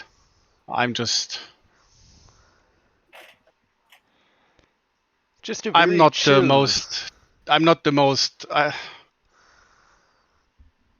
This is getting a complicated discussion immediately. I understand where the teachings of Surak are coming from, but I discovered early on that the dogmatic adherence to logic will only stifle invention and creativity. Yeah. Mr. Crichton chimes in and says, so basically you are, and what he means to say when he uses the Vulcan is a cool customer, but when it actually comes out to your ears, Saral and Romanov, it comes out as a great cool then. Okay. I'll look for it. Whatever you say, yes. Exactly. He seems very pleased with himself. Add a character. Could I make a check, GM? I don't know. Maybe, like, I'm gonna type it to you. I would love just to make an insight check, seeing just whether he's been evasive at all. Don't anyone force me to make a Solek and just force mind meld someone. Oh dear. Romanov's going to chime up. People are making these assessments. Look over at the captain. Captain, there are, as much as United Earth tends to deal with the political core of Vulcans that come from Vulcan, there are many within the culture that follow slightly different paths, especially on the fringes of Vulcan territory. So, although, of course, follow the Kolinar. So what kind of check can I make with that? Give me an insight and command. And I'm going to set your difficulty on this to 4. Do I have to roll against Cool. it, or just like? I mean, if I don't think this is anything you are precisely contesting here, Saral, but Fair. it's more Yeah. Sharp has requested Diplomacy? something separate here. Yes, I will give you the focus. Cool. I'm gonna take 1 focus, if you guys don't mind. To add additional die. Momentum, that is. Momentum, sorry. And you increase the complication range or just the difficulty? I will. The difficulty will remain at 4. There's no change to the complication range, so that should just be 1. Okay. Ooh, so that's 2 successes. The give it a try. complication I'll give you it have a try. scored there, which for those unfamiliar, Star Trek Adventures does have it flips the usual paradigm since you're trying to hit a target score or below. The result is that 1s are generally considered critical successes and 20s are considered a critical failure or complication. I actually have cautious command, so I can reroll 1 of those, right? Oh, that is a good point. You may use cautious to re-roll that 0 there. Yeah. Sharp is using one of her talents that makes it possible to perform special actions or different things here. In this case, the cautious talent allows someone specialized within a particular discipline, in this case command, to re-roll a die when they buy an additional die with momentum. So with all of that said there, Sharp, the honest truth is that you really can't tell for certain. However, Romanov does bear a point that there are that contrary to the high command or the impression the high command wishes to leave, there are numerous sort of Vulcan polities or cultural groups. It's hardly the logical monolith. Right. That is likely true at any time. But in any case, yeah, you find that the more this exchange goes, it does seem as though Saral is he. So far as you can tell, he is anyone who would run an insight against him. I don't think they Yes. necessarily be. Inside me. Do it. Yeah. As you consider, or as you continue through this, there's another chirp from the intercom. She'll get up and say, "Excuse me," and reach over to the communicator. Bridge to conference room. Conference room, receiving. This is Ensign Connolly. Hey, Captain. So we're on final approach to Eta Cassiopeia. Terra Nova colony hasn't responded to any of our hails as of yet. I've checked with the sciences here. We're not picking up any signs of immediate jamming or anything like that. They're just the phone's ringing, but nobody's picking up. If you'll pardon the old Earth expression. The expression's just fine. Set to condition yellow. And how close are we? How final approach? It's about to drop us out of warp here. It'd be maybe another couple hours of sublight hauling. I can put us out closer, like right on top of this planet, if you like, or close enough. Let's get us in between Terra Nova and the system farther beyond, or system, the planet next to it, and send a probe. Acknowledged. There are also a couple moons in orbit. We could use one of those as cover if you want to approach in closer. That works. Approved. All right, I'll put us into the I'll insert us for the closer moon. All right. Conference room out. She'll just tab out and look at Mrs. Sorrell. I am fortunately as enlightening as this meeting is. We have work to do. You're free to walk among the ships so long as it's not restricted. Unfortunately, given the fact that this is still a Starfleet vessel, you will have an escort. I mean, no offense.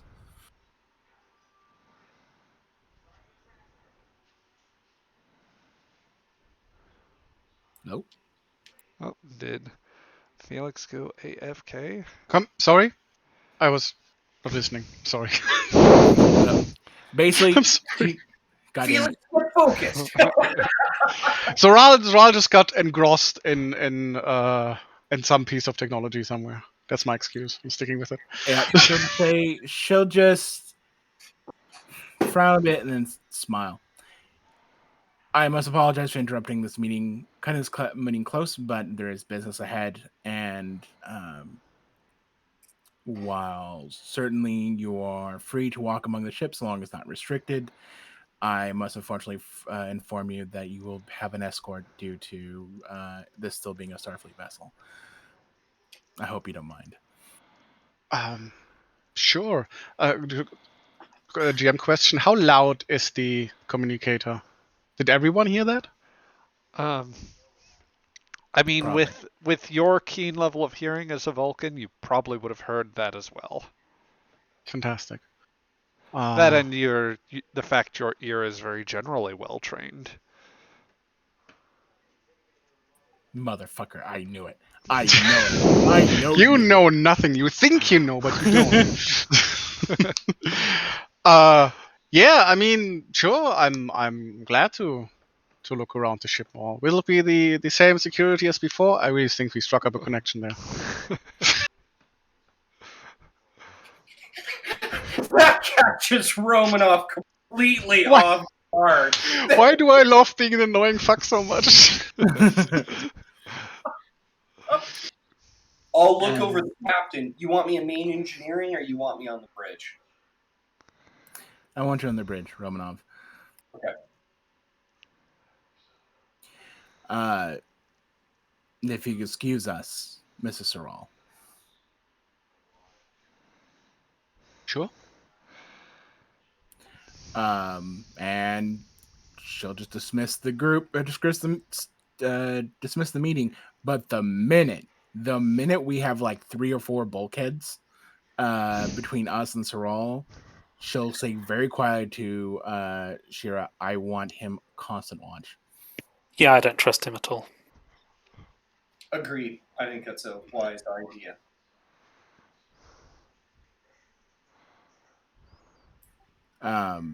We should assign him a room. Do it, but play Shira. As much as I understand the issues between Vulcans and Andorians, it is quite legendary. Play nice. You represent Starfleet, not the Empire, not the Royal Guard anymore. Imperial Guard, sir, but point taken. As we step into the turbo lift, I will look over at the captain. I do not believe him to be Vatosh Couture. He didn't even react to it. That's a little unusual. And there are a number of things unusual about our new guest. Why on earth would the Tendarans think he's a Sulabond? Why would he find the Terran system all that interesting, given the fact that most Vulcans treat it as more or less like somebody's patio? That is the general perception. Not all Vulcans perceive it that way. I mean, obviously, that's overarching political view of Vulcan Science Academy and the leading political figures.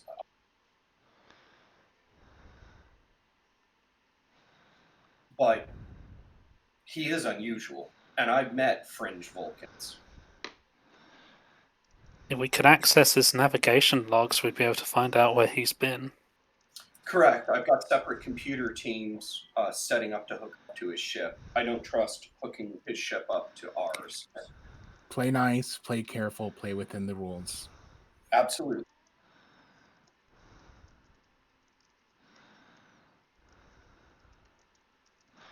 All right. So She just sort of like you guys will notice.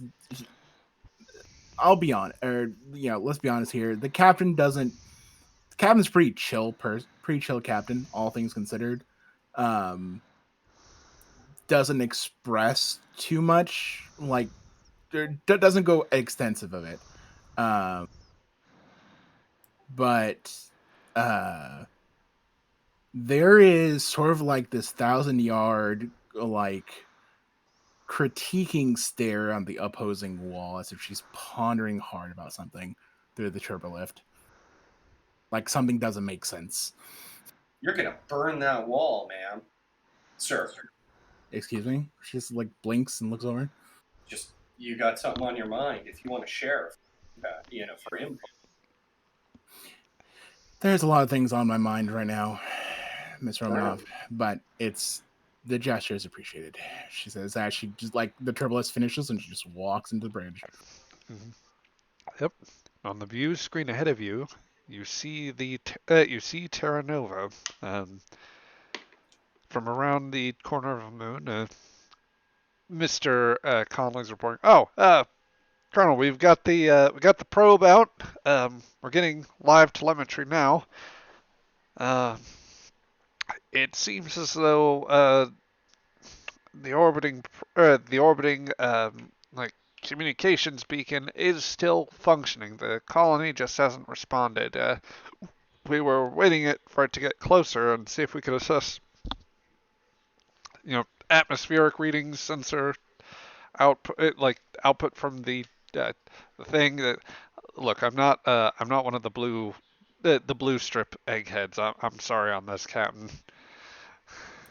It's quite all right. All right. She'll look to the science team whoever's replacing Mattel. Any life signs, radiations, anything on the planet. Let's make sure people are home. So let's see here. That would go to Garza here, who is going to run a quick sensor sweep.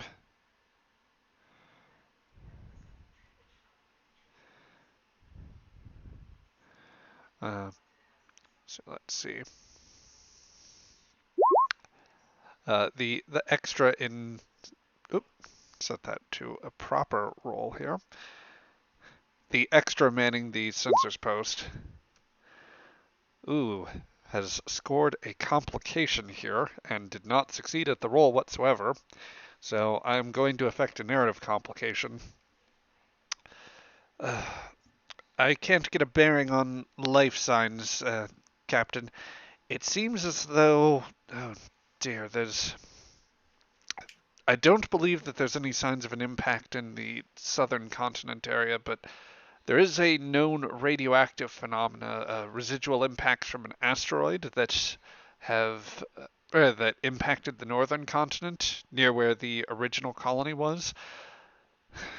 I think maybe that we could be witnessing some variant of natural phenomena where the radiation is creating a scattering effect in the atmosphere. It's of no harm to anything biological, but it is interfering with any ship to surface communications and scans. They're probably just trying to reach us as much as we are them and haven't been able to let anyone know. They're probably also completely blind down there, Captain. At least that's the only thing I can figure out. Out of character. Ever since the rediscovery of Terra Nova, how has the rehabilitation been? This will actually get exposited to you here as Crichton goes in. So, well, that wouldn't be ideal, but at least the outposts on the colony should still be relatively secure. You see, after the after the Enterprise visited that planet back in 2151, Starfleet actually sent out an expedition back in, I think it was actually late last year, sometime in November. They sent another colony vessel out in order to cooperate with the inhabitants of Terra Nova, the so-called Novans, as the descendants of the original colonists are referred to. They had, of course, regressed some time ago to a very primitive shape after essentially the colony was devastated by an asteroid impact and left in isolation for some 90 years. It was a whole thing so many years ago. But the point is, sirs, that the integration's been a bit of a slow process. As I understand it, they were. The outpost was being reestablished there, and there's some links there that it's going to take probably a generation or two at the very least for the Novans to be fully reintegrated into Earth society. Hmm. And there's been no recording of such, no recording or being informed of such a natural causality, as it were. Not in the records we have, Captain. All right. How Does the close to probe? the surface would a shuttle have to get in order to make communication with the colony? It's difficult to say exactly. The sensors officer says we'd probably have to go well below the mesosphere in order to get some sort of analysis. I think that the radioactive signature dissipates past that point. It's still very difficult to discern precisely how far it goes down. You'd be well clear of, well, you wouldn't be able to get a visual look at the colony at that point. Of course, if there's something had happened to the colony, then, well, I'm sorry, I'm not sure I know where it's going. The thought's going here. It's been infectious. You're quite all right. All right. Is there any? Has there been any other? Can the probe pick up any scans onto the higher orbits for any signs of warp, impulse, any other ships besides us that have neared the system or this planet? I'm not picking up anything from the sensor scan that I took, Captain. There's no signs of any vessels, metallic signatures, or subspace fields anywhere in orbit or within the immediate vicinity of the system. All right.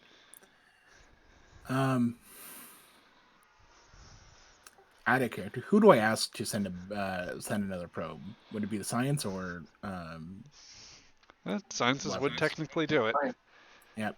Let's leave a probe here as an early warning system, just be on the safe side for any incoming vessels. And Conley, if you please, let's half impulse approach the orbit. I am out of it today. I am so sorry, out of character. Just my mind just keeps on dying. No problem. Yeah. Half impulse towards high orbit. Conley. Half impulse, aye, Captain. And Conley's going to fire up the impulse engines. The planet grows rapidly in your in the local visual screen that you have. A ball of blue with some greens and browns interspersed. The main continent approaches before you, a sort of jagged oblong shape. the northern part of the colony was the northern continent rather was impacted at a certain point in its recent history. I think somewhere around 80 years ago by an asteroid impact, which had killed many of the original colonists, but left most of the children alive, who wound up Right. creating the Novan civilization. They've since been relocated to the south in order to escape residual radiation and the diseases that would have created for them over time. She just looks to Crichton. Quietly looks over to Crichton to see if there's any further any reception or anything like that. The closer we get. I'm still not getting anything through the surface, or rather through the atmosphere, Captain. Well, at the very least, though, I can say that from the materials I have, that, well, if we take a shuttle pod down, then I'm sure they'd be happy to see us, probably. And I guess if they aren't, well, they shouldn't have anything heavy enough to shoot us down, sir. I'm sorry, was that too dark? I've been told I've been indulging in some gallows humor lately. Certainly, you're inviting a bit of the gallows, Crichton. She smiles. All right. Let's not try to end up making this into a trope. She says, Shira Romanov. And just be on the safe side, Dr. Lambeth. She says, communicate the. No, she won't communicate. She'll say, Shira Romanov.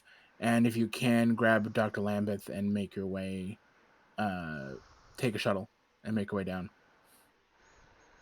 Okay. Yes, sir. All right. So an away team is being assembled now. We have Keep high orbit and try to see how safely you can reach communications. If you have any problems, do call back up to station. Absolutely. all right. So we've got Lambeth, Shira, Romanov. Sharp, you are electing to keep the captain on the bridge for this part of the mission. Yeah, we don't have Patel, and I'm already sending Shira. So, and we have a questionable individual on the ship. So, yes, Very I will. questionable. Why? Who did you pick up? Oh, it is genuinely a treat to have you along, Felix. You made it as suspicious as possible. I only brought you aboard. The rest of them just jumped to the natural conclusion. I'm excusing Greg because, well, I Reasons. deserve that, but I've got every reason not to trust. Anyway, In character, out of character, I've What got do a you- full shebang. oh well. Since Saral is presently under very heavy guard and isn't going to be invited on any landing parties, and the captain is on the bridge. Would either of you like to have supporting characters of some sort along for the ride? These we can just say for now generic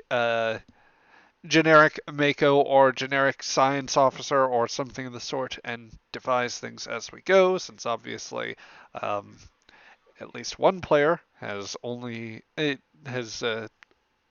here a very brief time and has not had the chance to design it, and the rest of you just don't have an excuse, except for Craig, who has Nurse Marple. I create NPCs all the time in other games. Well, and I guess I gave you a lot, so. Yeah, I made Alonzo. Do you want sure. to take Alonzo down? No, Alonzo doesn't need to be up there. Down there. Yeah, I will grab a science officer. Okay, I'll make something for you. Felix, do you want anything in particular? No, I'm just happy to be along for the ride. Spectacular. So,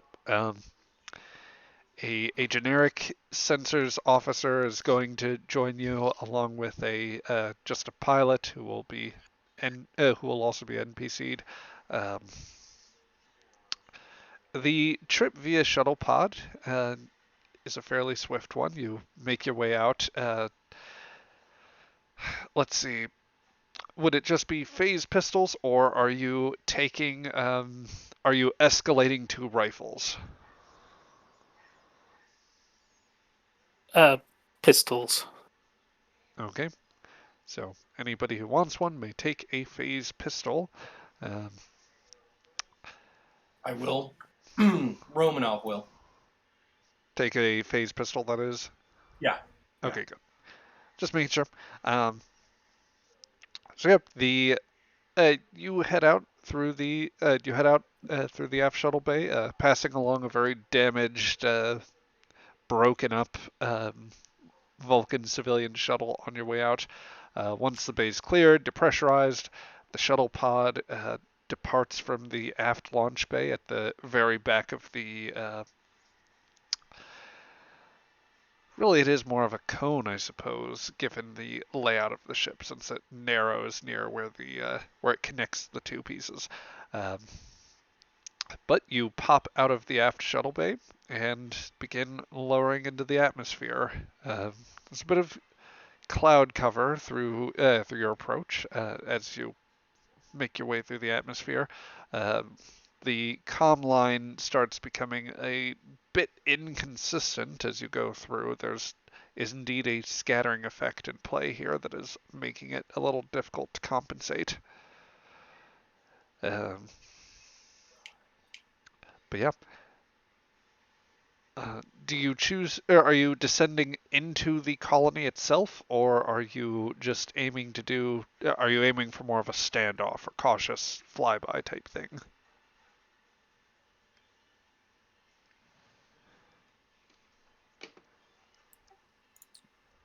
I'll Greg. take group consensus here, Craig. or Craig die. Sorry. You're the XO, my man. What's going on? What are you gonna do? I'll do a high level flyby first. okay. Yes, put Greg in command. Yes. All right. It's just the will of things to put me in command of things. Yeah. Very quickly, well, let me ask here. What would you? Let's see, Blurg. Panda, what would you prefer we refer to your ensign as for the time being? Ensign Gwendolyn Stewart. All right. So Ensign Stewart, sitting up at the Steward. steward. Yep. Apologies. Let's see. Ensign Stewart is sitting up front, conducting a few sensor scans.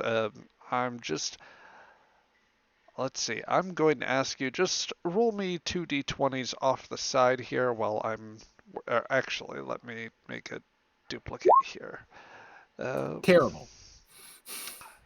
Well, but for what you are needed to roll, your target as a Starfleet science officer would be a 12, so you do score one success, which suggests that there are signs of life signs. You think that they appear to be human down in the colony. I think we've come across Klingons. No, humans. They're humans. Definitely humans. How many? How many humans do we got? Hmm.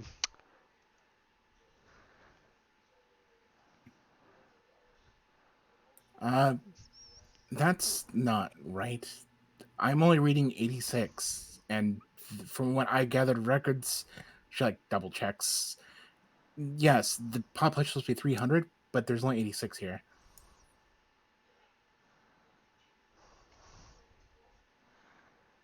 The 86. Are they mostly located at the colony? They are. She nods. Are they all Yes, sir. in the same area? Are they? I mean, they're all at the colony, scattered around different buildings, but they're there. That's what I was wondering about. Yeah, they are distributed as one would be for community, but certainly a lot less numbers. Okay, take us a lot lower until we can actually see the colony. Maybe we can see any signs of damage. Okay.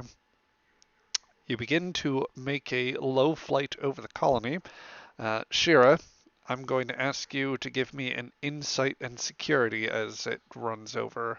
I'm going to call the difficulty on this roll 2. And security. I'll do bold security for an extra dice. Do any of my focuses apply? For this type of tactical surveying you're doing, what would you think would most apply here? Nothing I have. I think I've only got survival that might apply, but I don't think so. Mm, yeah, it doesn't quite work for this. Yeah.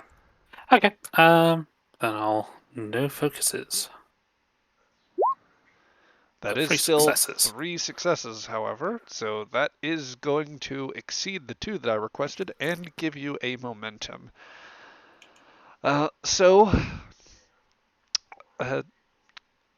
Lieutenant Shira, as the pilot brings you a bit to a bit of a lower pass, you realize quite quickly where the colony is located. The view that you are able to get from here shows you that the colony is. The initial look would suggest everything appears completely normal. From the distance that you are at, this appears to be a series of prefab structures, likely disassembled from a colony vessel, as is the norm for the type of early colonial stage that Earth is in right now, as a young spacefaring power, that is. The modules are laid out in a fairly simple pattern. A couple buildings have seem to have started construction based on indigenous materials, but it is mostly built of the titanium hulks of what was once a full starship. Uh, the layout also suggests a bit of farm and shrubland kind of around the area. The colony is beginning to approach some level of self-sufficiency.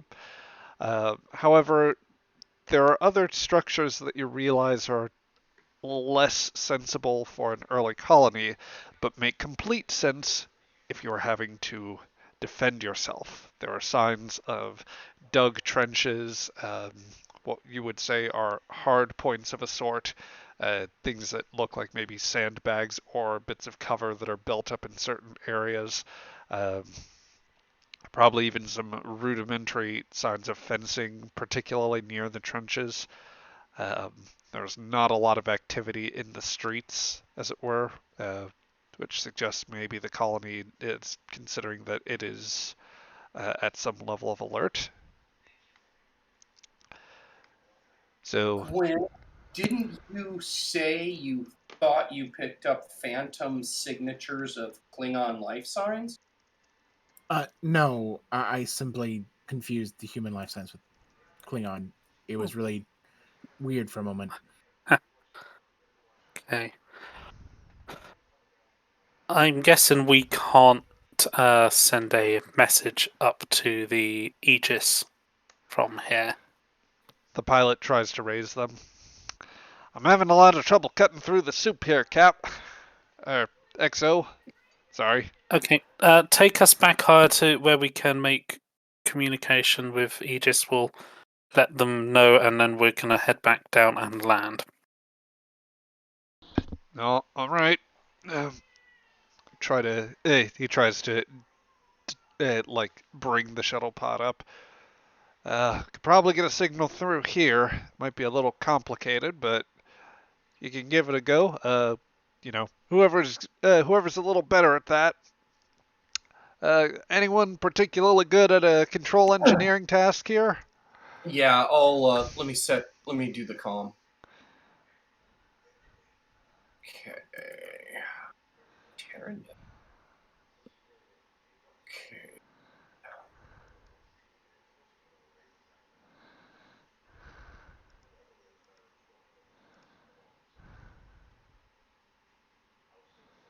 Let's see. What do you want? Control or reason and engineering? That would be control and engineering, please. Okay. And it's difficulty. It's a task roll 2.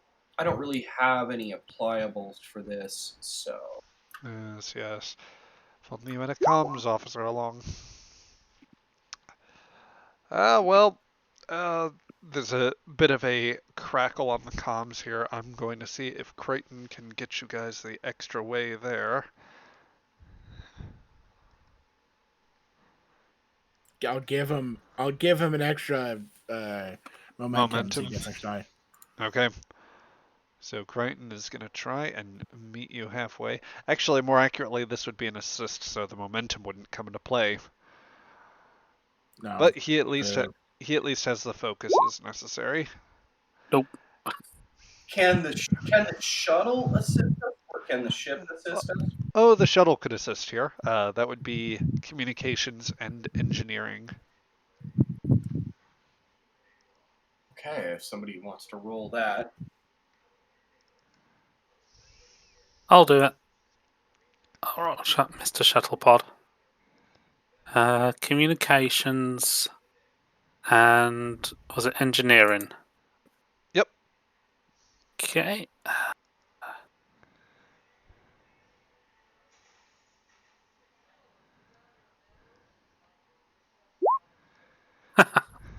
Oh, there you go. You know what? We're spending 2 momentum. No. Yes, so unfortunately, the shuttle pod rolled a critical failure, a complication, as they refer to it in the game. What happens with that is that the players have one of 3 choices. The normal 2 would be to either allow the GM to draw a threat, which allows me to introduce greater difficulties or complications, all sorts of issues that affect their circumstances adversely, or they can simply elect to take a narrative complication, some change to the story that makes it difficult. However, the players have momentum in their pool, which can be used to buy off complications when they show up. So they have elected to do that instead.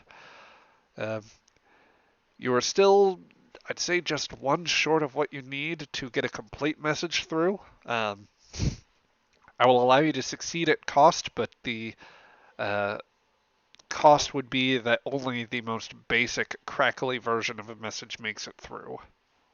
So give me, let's say, give me 4 words that you would, give me what message you want to say, and I will let you know what can get through.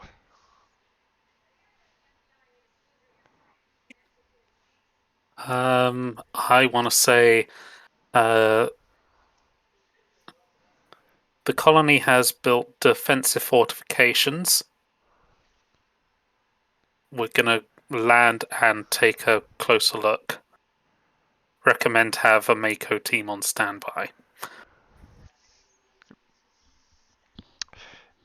On the bridge of the Aegis, Crichton says, Sir, I think I'm getting something from the shuttle pod. Oh, let's see here. Bring it up. Oh, hold on. I'm getting colony fortifications. Landing. Mako. That's all I've gotten, sir. Everything Now else. create a sentence. She just Hold on. Let's see. He puts up a Mad Lib on the screen. not needed, Crichton, but thank you. But somebody give me an adjective. Mr. Sorrel, what would you say is a good noun to Nope, put he's here? not on the bridge. Fuck you.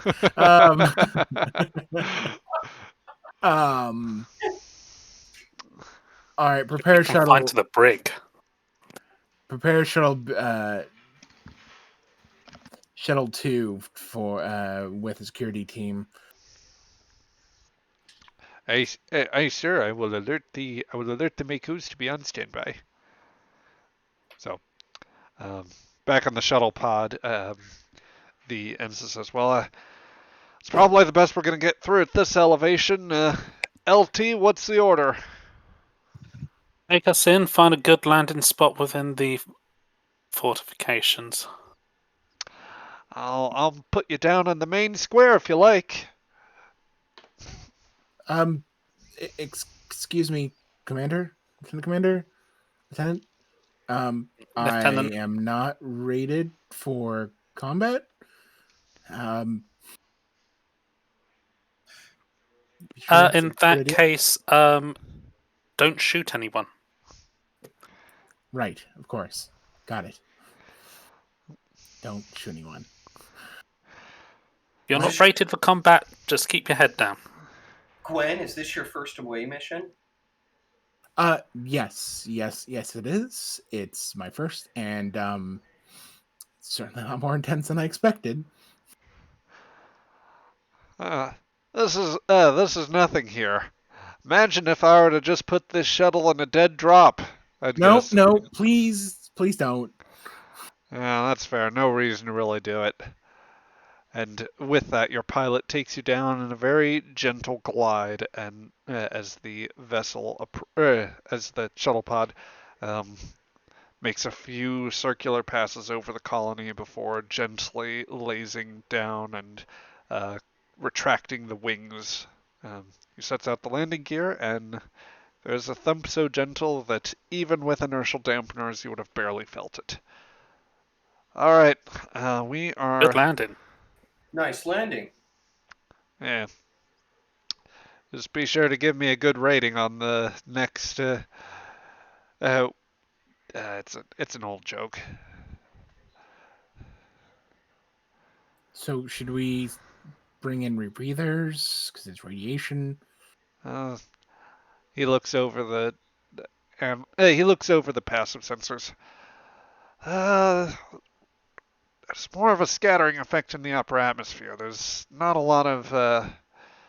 actually a lot on the surface here. If we were in the north, that'd probably be a bit more of a problem, but this area should be safe. Good. Right. Let's get out there. Phase pistols at the ready. But you told me unless you're not rated for combat.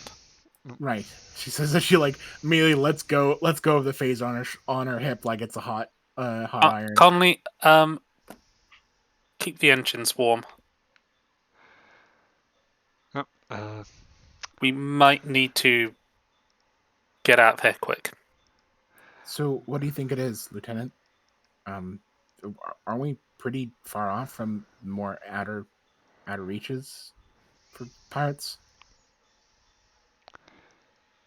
You'd think so, but if a roaming band of pirates or groups of slavers have been driven out from somewhere, they'll look at a new spot to set up somewhere which is nice and weak. Ma'am, that phantom scan that she got, picking up Klingon life sign, that could have been a jamming. So I'm just throwing that possibility. Klingons do raid, so.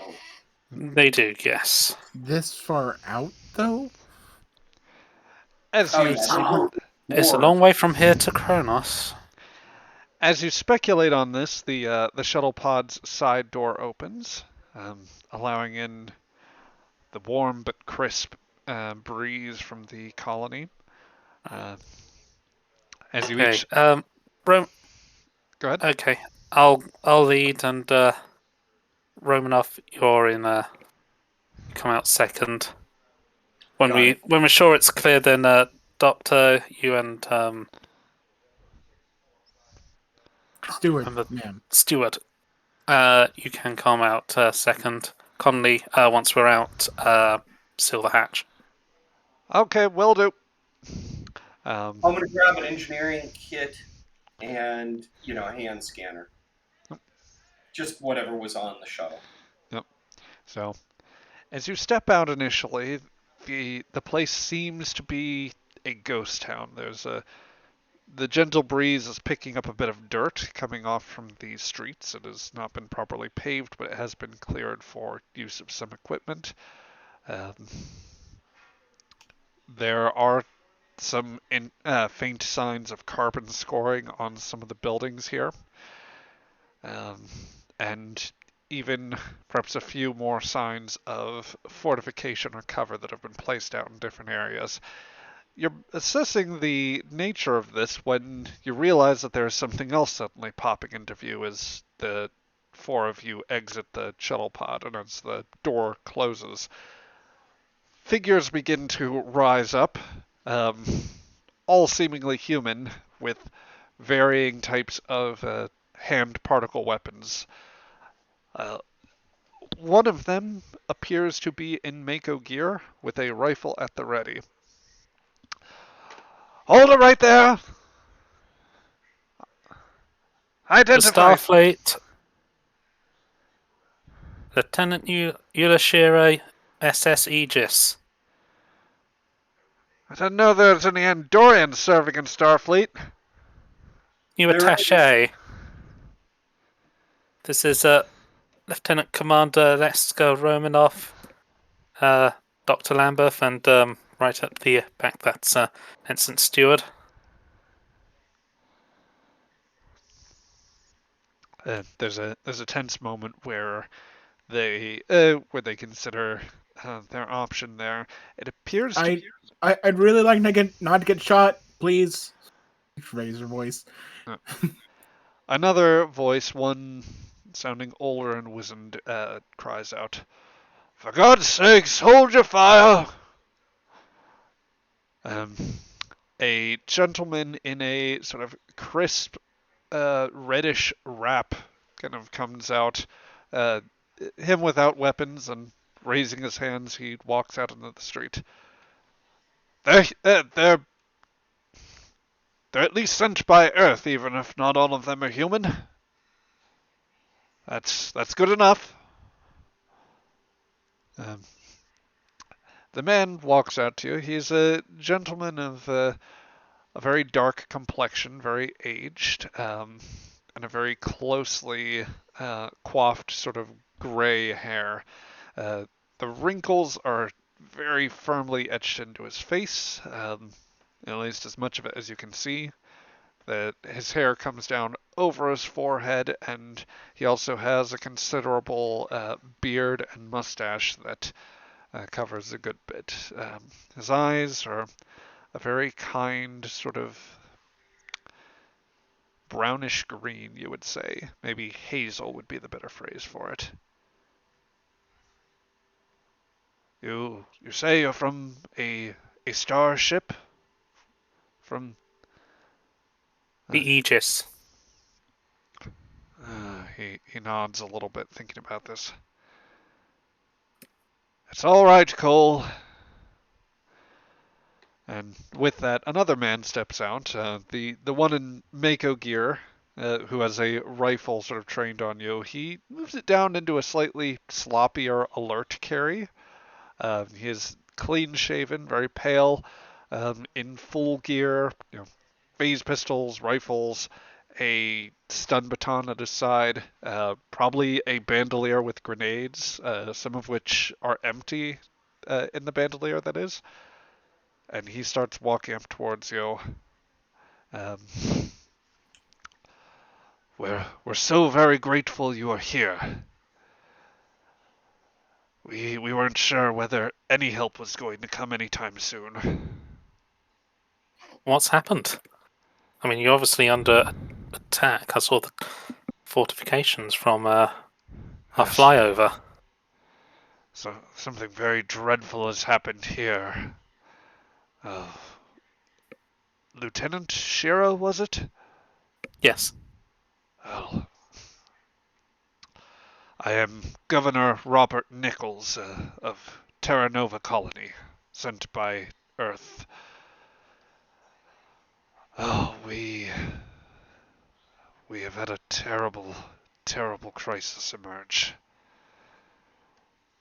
Our colony has been attacked, invaded.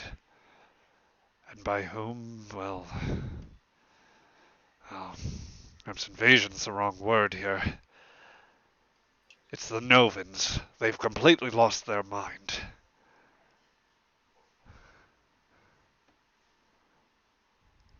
Ovens, they were the original settlers, the children of. I suppose so. There's a long and terrible story here to tell, Lieutenant, and I think it's best that we take the. Let's move inside. Words are not Uh, safe here to exchange out on these streets anymore. Do you have any wounded? We've got our ship's doctor here. No wounded. Only us. Sure, you don't want a check over, Uh, just in case? Believe me, we we still have food, and our the Novans, they don't leave survivors.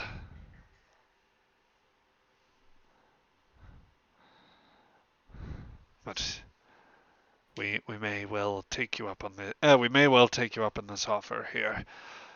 Please come inside. Let us discuss things further.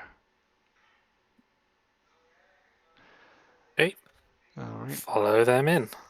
So as they guide you inside, we will cut back up to the Aegis very briefly. Mm-hmm. Um, where let's see. To find Saral in full command. Yes, the mutiny has taken full effect. The mind meld scheme has worked completely. They never suspected a thing. Yes, no one suspected anything. In all No one- seriousness, as duty shift is changing over, and officers are coming into security and helm positions, the officer at sciences says, "Captain, I'm still not having any luck breaking through the scattering effect on the surface, nor am I detecting any signs of additional ships in orbit anywhere, but I am detecting new warp signatures. Source. Approaching the outer system, I'd say a rough core word bearing. Yes. 171 Mark 4. Any identification with the IFF? Not with that, but their warp trails, they match the vessels from earlier. It's the Tandarans. Great. And I think All right. that is where we Yep. will go ahead and cut today's session, actually. So, Nice. Simple solution, just hand Saral over to him. It's going to save us a lot of pain in the future. Lies. Lies and slander. Yep. So, I believe in you, Felix. I believe in you. I mean, Craig is mostly mad about that Krell was still the best officer he had on Award. Very Yep. frustrating. I mean, to be fair, there was also your science officer in that game was also he didn't really do anything wrong either. Yeah, well, he initiated the AI apocalypse. That's Let's not forget that. That's fair. Well, anyway, those are tales for another day, and the rest of this for another episode, rather another session of Star Trek Adventures Aegis. For those watching in the archive, we're going to leave off here, and if you want to catch these streams live, just a quick reminder, we are running um, other games here on. We are running these every 1 p.m. On Saturday or every Saturday at 1 p.m. on Eastern Standard Time, and we hope you're able to join us. Otherwise, episodes will generally be up the next day. So this is where we will part the recording element, but hope you enjoy. Bye.